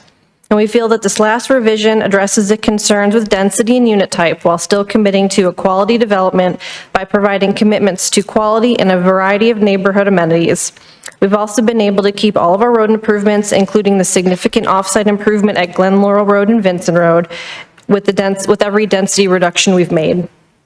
And last, we've added the two new commitments regarding the speed limit reduction and the flashing beacon at the elementary school. And staff does recommend approval of our case. And we thank you for your consideration of our request, as well as the open dialogue that we had over the last few months as we've worked through these revisions. And we look forward to your vote tonight, and we're all available for question. Thank you. Thank you. Questions? So I would like you to just elaborate. You can go back on a few slides. You went through that one pretty quick. I think for people that may not have been watching every single presentation and everything we talked about, it's really the road improvements. If you could just go over those, I think it's worth repeating what you're going to be putting in and when you're going to be putting those in. Okay, so we'll start with the ones that are along our frontage. So at Vincent Road and Windsor Green, which is site access 1, we have one driveway with one egress and one ingress and one egress lane striped as a shared left through right turn lane. We're going to provide an exclusive eastbound left turn lane with 100 feet of full width storage and appropriate taper, and provide stop control, which is a stop sign and a stop bar. At the second site entrance, it's very similar with the one ingress, one egress stripe lane shared left through right turn lane, and providing the eastbound left turn lane with the 100 feet of storage and taper, and again, up stop control for the southbound approach. The biggest improvement is to the Glen Laurel Road and Vincent Road intersection. So the first item is provide an exclusive southbound left turn lane with at least 500 feet of full width storage and appropriate deceleration taper if right-of-way is available. The second thing is provide an exclusive northbound left turn lane with at least 275 feet of full width storage and appropriate decel and taper if right-of-way is available. So this is a very significant roadway improvement, and the traffic engineer can elaborate on this more, but a 500-foot full width turn lane is quite significant. The ones in front of our entrance, or both of our entrances, it's 100 feet. So if you can imagine, we're doing 5 times that at that intersection going one way, and then about 2.5 times that on the other direction. And it's pretty significant. It's a pretty costly offsite, but we felt that it was really important to keep that as we've made our density reduction, as we understand how important that intersection is and how busy it is, and how busy it's going to be. So we wanted to keep that improvement because we knew it was just the right thing to do. And I can have Caroline come up and explain it further if you'd like. Anyone else? Mr. Porter Casey? First off, I want to say thank you for removing those townhomes. I know that was a concern for the neighboring community. one of the things that was important, has been important to me the entire time as we looked through this project, and was the average lot size comparatively to the surrounding. I know there was some changes, but I didn't see anything kind of relating to any changes in the lot size, average lot size. Sure, give me a second, I've got it here. There, okay. So our smallest and middle lots are all going to be the same size as we've proposed. The largest lot, the 72-foot wide lots, are going to be 10,000 square feet minimum. So because we've removed the townhomes and we now have more single-family lots to kind of spread it, the average lot size did go down because we took away the townhomes. So the average lot size right now is 6,820 square feet. But as just per math, if we have more lots to kind of think about at this point, which is why it went down.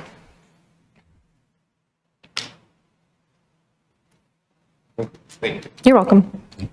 Anyone else? Ms. Williams. Yes. I also want to say thank you for listening, and also I want to get a little bit more information about the speed limit reduction that you mentioned. And once again, talk to us about the lowering the speed limit from the 45 and about the rapid flashing across from the school, because those are my concerns. Sure. So the first thing is about lowering the speed limit. So we recognize that lowering the speed limit is important. It's lower at the school. If this annexed does our speed limit along our frontage lower automatically, we're not sure. But even if it does, it's going to create a situation where it's 35, 45, 35, and then possibly 45 till you get to that intersection. And after talking to many of you, we understand it's important to see what we can do. We can't just petition the DOT just to lower it. It's not like we say, hey, we need this lowered, and they say, okay, we're lowering it. It's a process. It's a process that we will need support from the town and the school board, which is why the commitment is written in a way where we will assist. We'll provide documentation, assistance, attend meetings, whatever we need to do to help with that. But we can't be the only applicant in that reduction, but we will help because we know that's important.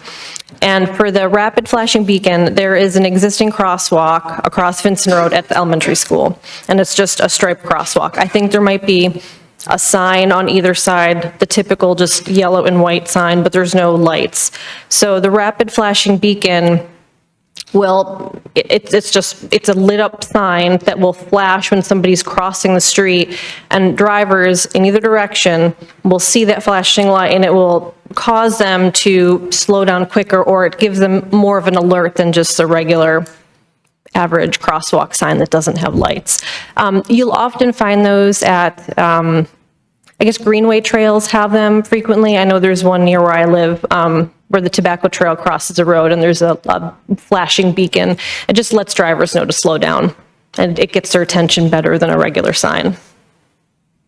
Thank you. Mr. Sims. Can I get, so on this force main upgrade, and I know you guys just put this in, so can you give me a little bit more details on that? And I don't know if I get to staff as far as execution of this.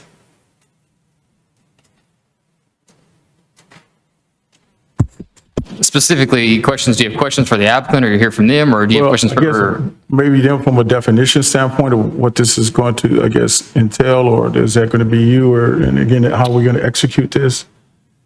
I think what he's asking is like, let her say what they're going to do about it, and then you want to interpret it into real everyday language that we can understand.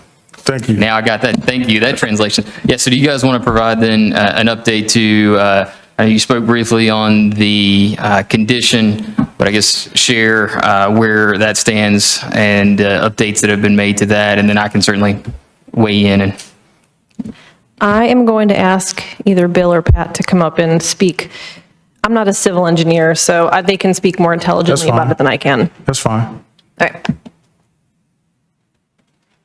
Good evening, Mayor and Council. Thank you for your time tonight. My name is Bill Harrell, Hyper Communities, 2403 Medway Drive, Raleigh. So we have committed to the condition that Pam presented, but there's apparently some additional language that came in late today that we didn't have time to get it into our presentation. But I think it expands the meat, if you will, of what we're be committing to as far as the pump station and the upgrades go. And I am not an engineer, but I have Pat here. He can go into kind of a little deeper dive on the details for that. So. So my name is Patrick Barbeau. I'm a senior project manager with the Timmons Group, civil engineer for the project. Not an expert in pump station design. That's a specialized, facet of engineering. But my understanding is what Hopper communities will do, they'll do a fee in lieu for 25% of the gravity sewer from Glen Laurel to the regional pump station located in our site. I believe there'll be a commitment to fund decommissioning of the Glen Laurel pump station. That's right. That's the latest verbiage that we've received. Yeah. I think the language still needs a little bit of a clarification though, if we could, however we need to do that, whatever's appropriate. Yeah. In regards to the actual pump station, does, the machine itself and the impellers, it's my understanding that you can't just put a large one in because it would burn out the engine. Yeah. So, that's layman's term. Well, what it is the pump station will be designed to handle, our site, the two adjacent properties between us and Glen Laurel and the Glen Laurel pump station flow. The pump station itself will be designed to be upgraded economically to handle, the Glen Laurel flow 10 to 20 years from now, whenever an easement's granted across the two parcels between our property and Glen Laurel. That usually involves, designing the pumps to be the correct size, but you can upgrade the impellers to handle that additional flow. It's not like you're changing the pumps out, that type of thing. The force main will be designed to run from our property up Vincent Road to Glen Laurel to the Summerlin pump station. We'll do an analysis of the Summerlin pump station just to make sure it can handle these flows. And we'll have to do any upgrades to the Summerlin pump station also if that study deems it has to be upgraded. I guess some of my concern is, as you're talking about the verbiage, who has what responsibilities? Yeah, so if I could take a step back, the proposed project requires a pump station itself. And certainly an option would be for the developer to just go in and install a pump station serving theirs. However, upstream of that, there are additional pump stations in the system, as well as our wastewater scoring, as I was alluding to earlier, actually deducts points for adding additional pump stations onto the town's utility system.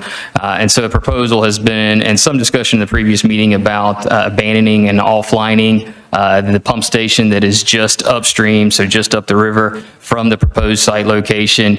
And doing that would be a gravity sewer that is not under pressure down to the proposed project's new pump station. From there out via a force main and pressure main, that wastewater would be pumped out to a location that can accept that flows and down to the town's treatment facilities. Through some of this discussion there, a proposal has came and for the developer to pay a fee in lieu to offlining that pump station, Glen Laurel number 3. Certainly are some concerns about oversizing some of the infrastructure. So if there's something, or if the language is adjusted to maybe the maximum extent practical, meeting Town of Clayton DEQ standards, that could be something that we could look at without really diving into the real nuts and bolts in the formal analysis this evening. It's hard to say for sure exactly where that threshold would be, where we would get into some issues with pump runs and all those. But I think the intent would be for the design to be completed and the new pump station to be designed in such a way where town staff know that there is a solution, and if it doesn't occur at the beginning of the project, at some point in the future, the town may be able to take the Glen Laurel 3 pump station offline. So understanding that the grades and the actual physical engineering do work for that, and the proposed pump station is built in such a way that that can be a project down the road that the town takes on via a fee in lieu from the developer. That's good. Mr. Case.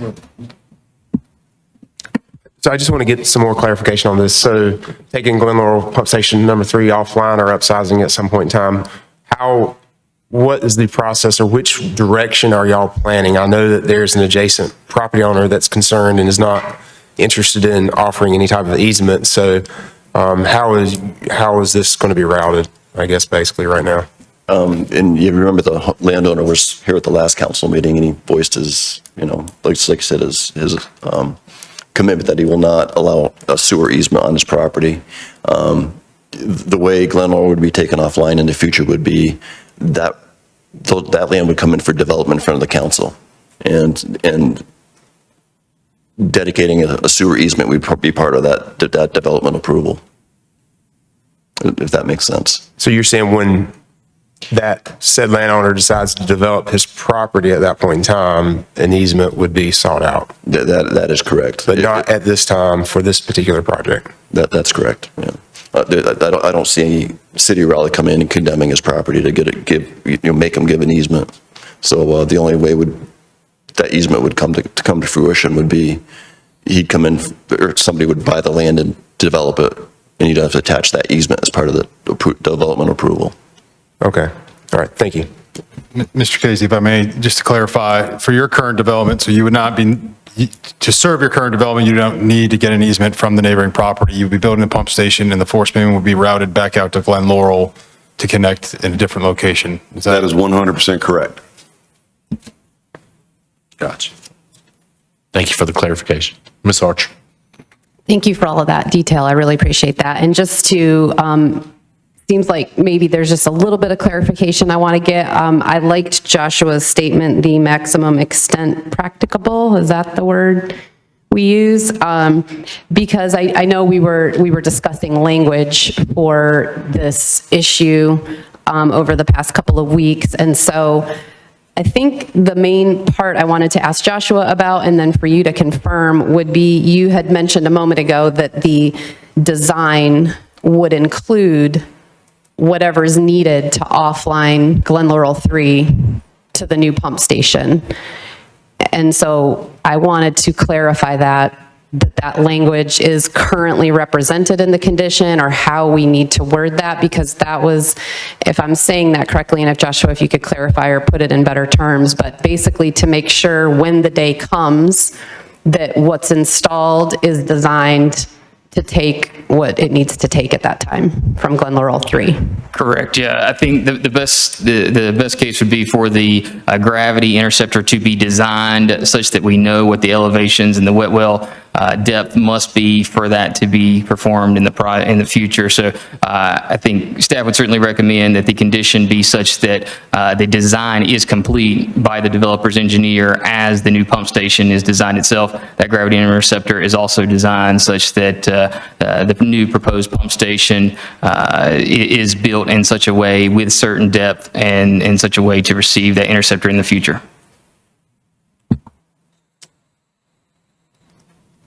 Now, and this is more just a discussion point with you, Joshua. And again, I'm not a pump station expert, but I've work closely with our wastewater group and Timmins, and it's my understanding in general, because we always will oversize our pump stations for the watershed for that basin that it can gravity feed.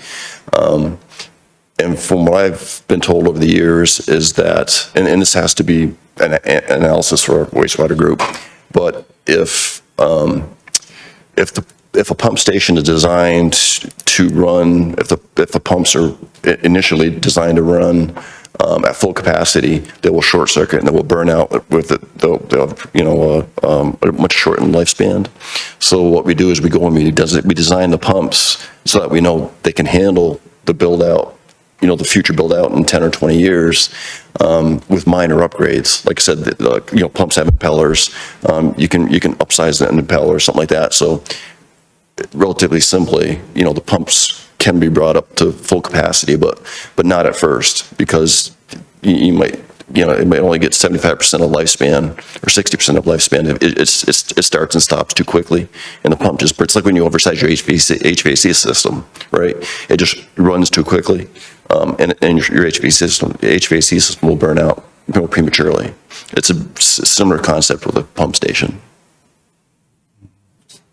one thing to consider there, certainly not discounting that by no means, and so trying to find that balance here for the type of submittal it is without the detailed analysis. So if maybe the language is tweaked in such a way that those are considered elements, but then those upsizing, whether it be new pillars or electrical or whatever those upgrades are, might be included in that future fee in lieu as well. Maybe that's something to consider. If I'll throw this out for discussion. That's relatively compared to the cost of a pump station. The upgrades are relatively minor. Yeah. Yeah, I'd be fine with that. I think we, But just to clarify, you're good with the design part of this and the fee in lieu part of this, that works for you? The design of what Joshua said we needed to have, you're good with both of those? yeah, that's correct. Okay.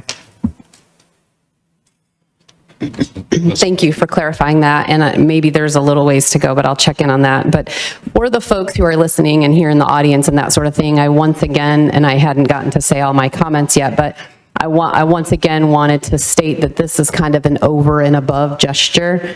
We're talking about their design with their pump station and their piping for their development as the baseline, and then going over and above that to future offlining, as Joshua alluded to, in the scoring and that sort of thing. So I just wanted to point out that while it sounds like we're belaboring a point up here, it's because we are getting something above and beyond, and we want to just make sure that language is how it needs to be moving forward. So I guess the language,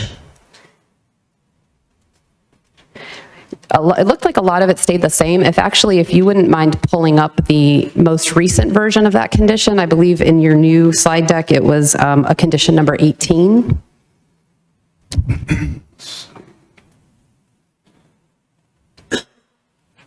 Thank you. Is that it? Yeah.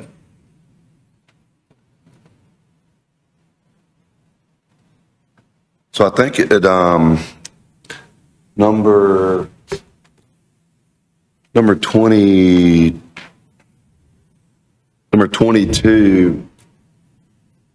we're kind of on the fly here, but number 22, it's actually, where is 22? Good, I'm glad you were wondering the same thing, because the old presentation had a condition number 22, so I was trying to see if it got combined or what exactly happened there. I was going to say we scratched that one because that was the vague one. Was that the vague one? Okay. Yeah. And that might be it. So, yeah. So 22, I think from the old conditions, it looks like maybe 21 and 22 have been reworked into condition 18. And that, it's okay. I mean, I think we've captured what we need to here, but I was just kind of looking for that comparison and couldn't easily find it. So if there's 21 conditions now, then I have my answer. When we took out the conditions related to townhomes, it renumbered them. There were like 3 or 4 that were specific to townhomes, so those got removed. That's why the numbers are off from. I gotcha. Thank you so much. I see. So the beginning of 18 is maybe the old 21. So what we need to do then as part of, this set of conditions is find some language that we can state here tonight that we can tell staff and the applicant to craft a condition out of it that's based on the conversation we had here tonight, basically. I'll take a stab at it, subject to engineering review. Okay. The applicant is to pay a fee in lieu equal to 50%, equal to 25% of the costs based on an engineering estimate by a mutually agreeable engineer to abandon the upstream pump station, which is Glen Laurel number 3, and connect sewer via gravity and force main lines as determined by the town to a new pump station to be built and paid for by the applicant.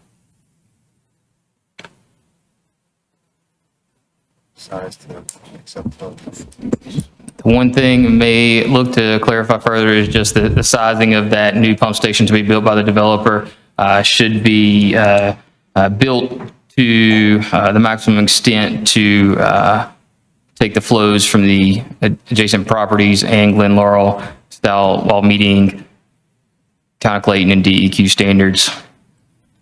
sized as determined by the town. Acceptable here. So are you saying sized as determined by the town could include what Joshua just stated? Yes. Okay. So is it okay then for me to ask a next step question? I mean, did all of that capture what you were intending to have in that condition? I don't know if what you said included like the fee in lieu for any future upgrades or any required upgrades to bring it up to full capacity, like the impellers or, which we won't know until the design is complete. Yeah, I mean, I think that would just be part of what it takes to abandon the Glen Laurel 3 in the future. Any upgrades that you are not able to build in the initial phases with lower flow would have to be included in that, what it takes to abandonment, and therefore you'd be paying the 25% fee in lieu on. That makes sense. Got it. So just so I'm clear too, you would build it as if you were building it to full capacity immediately. And the estimate would be based off that, correct? The intent would be to build it to, again, the maximum that can be built initially for those flows and per the condition based on town distraction as to what to size it for. So there's a very some iterative process in there once we actually get into the detailed analysis, because right now without those numbers, it's hard to say exactly what that is or really where that threshold would be. Okay. All right, Ms. Archer. Thank you so much for helping us out with that. And then a question for the attorney. It sounds like we've reached some language that is acceptable. And so how would we handle that in terms of our approval of this application tonight? How would we word this to capture what was on the record right here? I think if that wording captured it correctly, you just make that condition number 22. Okay. And do I need to know the wording you presented word for word, or can I simply refer to the wording presented? The clerk has it. Okay.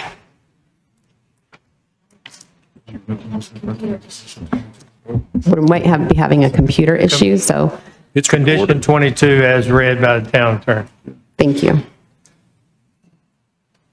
Before finalizing that, number 18, I just want to confirm, does not conflict. Yeah,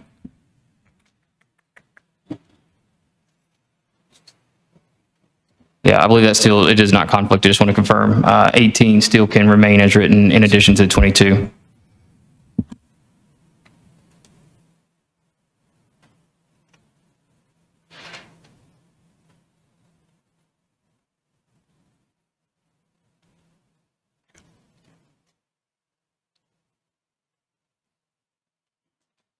All right. Thank you, gentlemen. Thank you. All right. Any further questions or comments for staff or amongst yourselves? I know it's going to be complicated, but I'll entertain a motion. Ms. Archer. I actually, before I made a motion, I did want to say some of my comments that I had intended to make, and it sounds like maybe other council have questions as well, or comments as well. And this application has come a long way since it was first heard at the planning board, and we've had a lot of public input as well as input from our planning board as well. And so in the final analysis at this point in time, there are 11 advantages that are coming, specific advantages coming from the application in its current state. And I just felt like it was worth restating those because this has been a negotiation, and because I really believe this council and the applicant and everyone who commented from the public wanted the best possible product if we were going to annex this parcel into the town. So I wanted to mention the reduction in overall density, the Glen Laurel intersection improvements, including 500-foot turn lane, the wastewater improvements and upsizing, annexation into the town. We have high-quality building materials, including hardy plank siding and masonry. There are elevated crawl spaces. There's a range of house and lot sizes. There's a heavily landscaped berm along Vincent Road. 15% of the houses will be at least 3,000 square feet. The reason that's important to me and other people in town is that's a product that if we're going to cover the spectrum of people who we want to live in our town, that's a product and a size and a quality that we don't have a lot of. number 10, we were able to get townhomes eliminated. And then my 11th was we have pending applications with NCDOT to have the safety light installed at the elementary school, as well as a speed limit reduction. So I really just wanted to compliment everyone who was involved in this negotiation for reaching this point. Some people no one got everything they wanted, but there are some good things here to move forward with, and that concludes my comment. Mr. Casey. First off, I want to thank the community for their significant input. I want to thank the neighbors. Also, I appreciate the thoughts and perspectives of everybody here on council. We may have different views, and even those views may be different. The views, even in the minority, are also still heard, and we always try to come to a group consensus. With that being said, we obviously have a very eager landowner who's wishing to sell their former farm. And we also have a very eager developer that is looking to make this project viable and keeps on going back to the drawing board and coming to us and hearing the community. At the last meeting, I pointed out several sticking points about this project. For me, a lot of it was the lot sizes, square footage of lots compared to the other in the area. I do feel like some improvements have been made, but it just still pops up as a red flag for me. I may be more amenable to that considering some of the other changes that the developers just made. And also on my radar, and I feel like we maybe resolved this, but I still think it's very important to say, we have an adjacent property owner who has a farm, I think he has cattle on it or so, that is not open to an easement. And for me, it's very important that the developer not ask, for us to do any kind of condemnation for his farm land. And I think that is a sticking point. Sounds like we've worked through that, which I'm happy we have been, but I would be adamantly against this project if that were the case, because I felt like it would not it would knock out rezoning criteria number 6 about the effects of adjoining property owners and whether it was overwhelming to the public good or welfare for this particular project. So I feel like, we are trying to force this project a little bit. I do think that the developers made a considerable amount of concessions. I think it's important that we keep in mind, if we approve it tonight, that we know that condemnation should not be an option in the future. And if the adjacent landowner decides he wants to offer an easement, or if he decides to take his property up for sale at that point in time, then an easement may be necessary for development. So that's kind of where I stand on this. I appreciate everybody's hard work and effort on this, and hopefully we'll get this resolved. Mr. Sims. First of all, appreciate everybody being here that is concerned with this particular project. This project has come a long ways.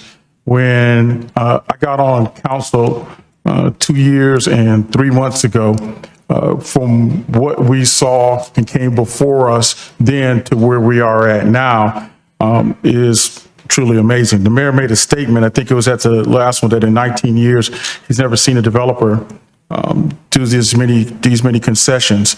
I think that's extremely important due to the fact if our expectations and the things that we look at asking for, and I've learned a lot off of Councilman Casey and Councilwoman Andrea, as far as what we're wanting in development.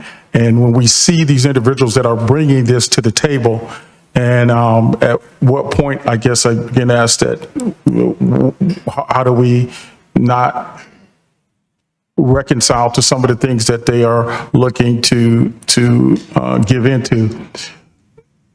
Land acquisition is always a tricky topic, but in this particular case, we as a council, this is coming before us. We're not asking for annexation of the land. This is coming to us. So I don't really feel in the context of we're doing anything bad or wrong. We're just sitting here. I'm not wanting to take anybody's particular land, but when it comes before us, in that aspect of the development of it, we have a responsibility to it to get the most. And as, again, Councilwoman Andrea was talking about, as far as, I think it was the mayor, negotiation. That's what this is, and that's what has happened. In that negotiation, I feel that we have gotten the best that we can out of this particular assignment, mission, whatever you want to call it. I expressed before in the past is those things, whether it be road, which they're doing a lot of improvements on, or as we talked about, some individuals talked about schools and kids and things like that. That doesn't, again, for the 100th time, that doesn't come up under us. Again, I think this has gone in the right directions when you look at something that has gone from 450 homes to 200 and was it? Oh, excuse me, 335. That's almost, I think it was 27%, so that's almost a third. That's very, very significant. I think when we do this, we're setting precedents. And my only thing is, at what point do we continue to ask and people are giving and we don't say, okay, all right, you guys are really hitting in the ballpark. My fear is we don't want to send the wrong message out also to developers. I agree. Anyone else? I just want to also reiterate what everybody said. I can't say enough about your willingness to have conversations with us on a continuing basis. It feels like it's been 6 months and it hasn't been that long, but every time we have gone to the developers, they have been open to hearing what we have to say, and we've been able to work out compromises. And to me, the compromises are benefiting our community, from the turn lanes to the flashing lights to the reduced speed limits to the reduced density. And what I would say is, to you, I reiterate what you said about setting the bar. You as a developer has set the bar, and I hope other developers are paying attention to the partnership that needs to exist when a developer comes into a community and wants to change the complexion of the community, but is also willing to listen to the concerns of the community. And I can't say enough about how amenable to that you've been, and you really have set the bar for developers in the future. So thank you. I think that hits the nail on the head, is that, one, you've blown me as a mayor away for 20 years that with what you're willing to do. But more importantly, the biggest win here is for the community, because you listened, and these people love the rural area that they live in. It is one of those areas in our surrounding area that is dwindling away, and I have an appreciation for that type of area. And your willingness to come in, right off the get-go, it was, we don't want any townhouses. There ain't no townhouses out here. Well, guess what? There aren't any townhouses out there. And that was a very valid point brought forth by this community. But the biggest win here is that the community is getting a developer that wants to be a good neighbor. And I can tell you right now, there have been several developers that were not good neighbors, and they didn't care if they were good neighbors or not. So thank you for being a good neighbor, because these are good people. They've been living here a long time, most of them. And a long time is 25 or 30 years, y'all. I'm not saying if you've only lived here for 15, you haven't lived here a long time. But it makes a big difference. It makes a huge difference. And we appreciate that. I have an appreciation for that. But if y'all don't hurry up and do something, my ADD is going to kick in, and it ain't going to be pretty. So, Ms. Archer. Mr. Mayor, I would like to make a motion after a question for staff. We have the potential action as the adoption of the ordinance in the agenda. There's also a motion number 2 that was mentioned in the staff report, which is approval inconsistent with the future land use map. Do I need to read that as part of the motion, or just reference motion number 2, or I'm just looking for a little direction on how to do that? Well, first of all, you go to the annexation motions first. Okay. So that you have jurisdiction to rezone. Okay. And I would act on, if you're inclined to rezone, then act on both of those in order. And it can be a motion just to adopt the ordinance as indicated on the agenda page. Excellent. And would that motion to adopt also include item 8C? Is that all I need to say? Is adoption of that ordinance, I guess, with the additional condition number 22? Yes, when you get to that one. Okay. After that would be the third motion. Okay, thank you. In that case, Mr. Mayor, I would like to make a motion to adopt ordinance 2024-01-02. Second. We have a motion and a second for the adoption of ordinance 2024-01-02. Any further discussion? All in favor say aye. Aye. Opposed, like sign. Motion carries. Mr. Mayor, I'd like to make a motion to adopt ordinance 2024-01-03. Second. We have a motion and a second for the adoption of ordinance 2024-01-03. Is there any further discussion? All in favor say aye. Aye. Opposed, like sign. Motion carries. Mr. Mayor, I would like to make a motion to adopt ordinance 2024-01-06 and the statement of consistency and reasonableness and condition number 22 as recorded by the town attorney. And conditions 1 through 21. And conditions number 1 through 21. Second. We have a motion and a second for the adoption of ordinance 2024-01-06 and the statement of consistency and reasonableness and including condition number 22 as provided by the clerk's record, in addition to conditions 1 through 21 as listed. Is there any further discussion? All in favor say aye. Aye. Opposed, like sign. Motion carries.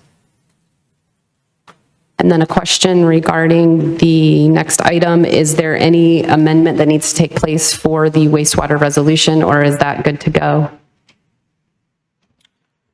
There will be shifts to the scoring. The applicant does receive a minimum of 50 to put it before town council. There is no change to the actual resolution. The actual number of scoring and points is not indicated in the resolution, just the total allocation in gallons. So since the applicant has still continued to meet the minimum 50 points, it is before you to act on, and the resolution is fine as is. Thank you. In that case, Mr. Mayor, I'd like to make a motion to adopt wastewater resolution 2024-19. Second. We have a motion and a second for the adoption of wastewater resolution 2024-19. Any further discussion? All in favor say aye. Aye. Opposed, like sign. Motion carries. Thank you.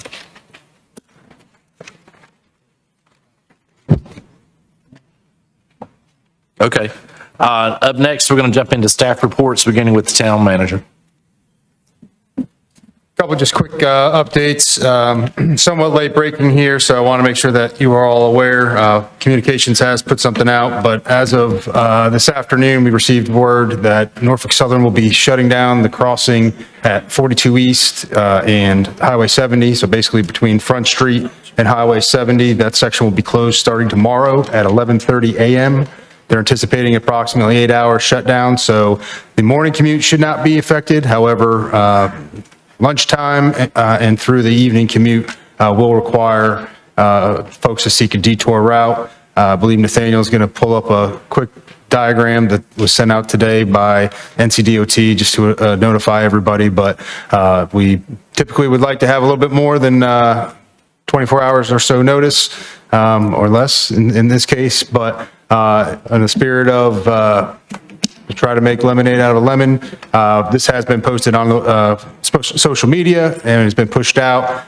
So if you have any questions, it does appear to me from the graphic that Front Street and 42 will still be accessible throughout the day. So plan your routes accordingly, I guess. But the preferred reroute would be 70 down to Powhatan and Glen Laurel and vice versa, depending on which direction you're going.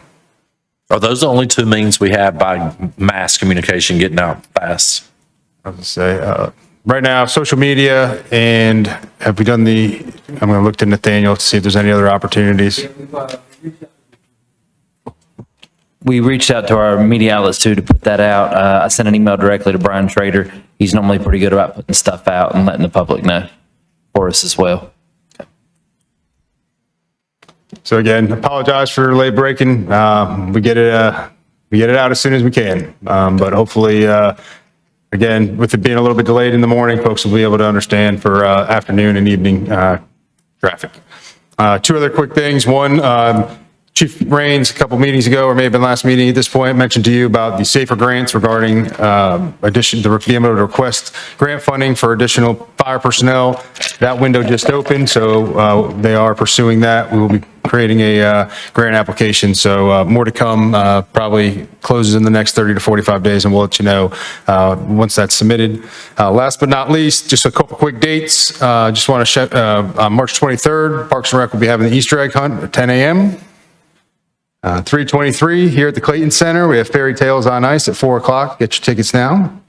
And last but not least, we will be closed on Good Friday as typical, March 29th. So just want to make sure you guys have those dates on your calendar. That's all for me. Thank you, sir. Town Attorney? Just quickly, Mayor, just want to point out, the town has a number of graduates of North Carolina State University. And they won the ACC tournament this weekend. And the last time they won, I was a third-year law student. Congratulations to the Wolfpack. So awesome. Town Clerk? No report. You couldn't trump that if you tried. I couldn't. Really. I had something to say, but I decided not to after that. Any other staff? I'll now open the floor for informal discussion and public comment. Anyone wishing to speak, please step forward and state your name for the record. No one wishing to speak. I'll turn it over to council for comments. Yes, sir. Who does the town attorney report to? The mayor and the council. Okay, just asking.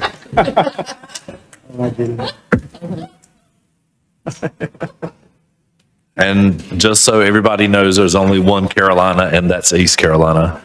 And with that being said, I will entertain a motion to adjourn. Mr. Mayor, I apologize. You just reminded me, I had one other thing. Many of you hopefully were included on the communications over the last week or two. We had a significant outage of our Bluebeam software relative to the development community's applications. We apologize for the delay that has caused. Lee, Deputy Manager Barbie, actually personally called many of the applicants to make sure that they were aware and understood that there was going to be a delay. But we appreciate staff working on that. As of today, it is back up and running, so we will be working through the backlog. We apologize again for the slight delays that is going to cause on some of those development application processes, but want to just make sure that's out there. And again, thank you to Lee and the staff and development services for staying on top of that and keeping the communication lines open. That's all. Sorry. Mr. Mayor, I had one more I forgot to mention. I just wanted to thank staff for the monthly financial report for February 2024. Thank you. Is there anything else? If not, I'll entertain a motion to adjourn. So moved. Second. All in favor, say aye. Aye. Motion carries. Good night.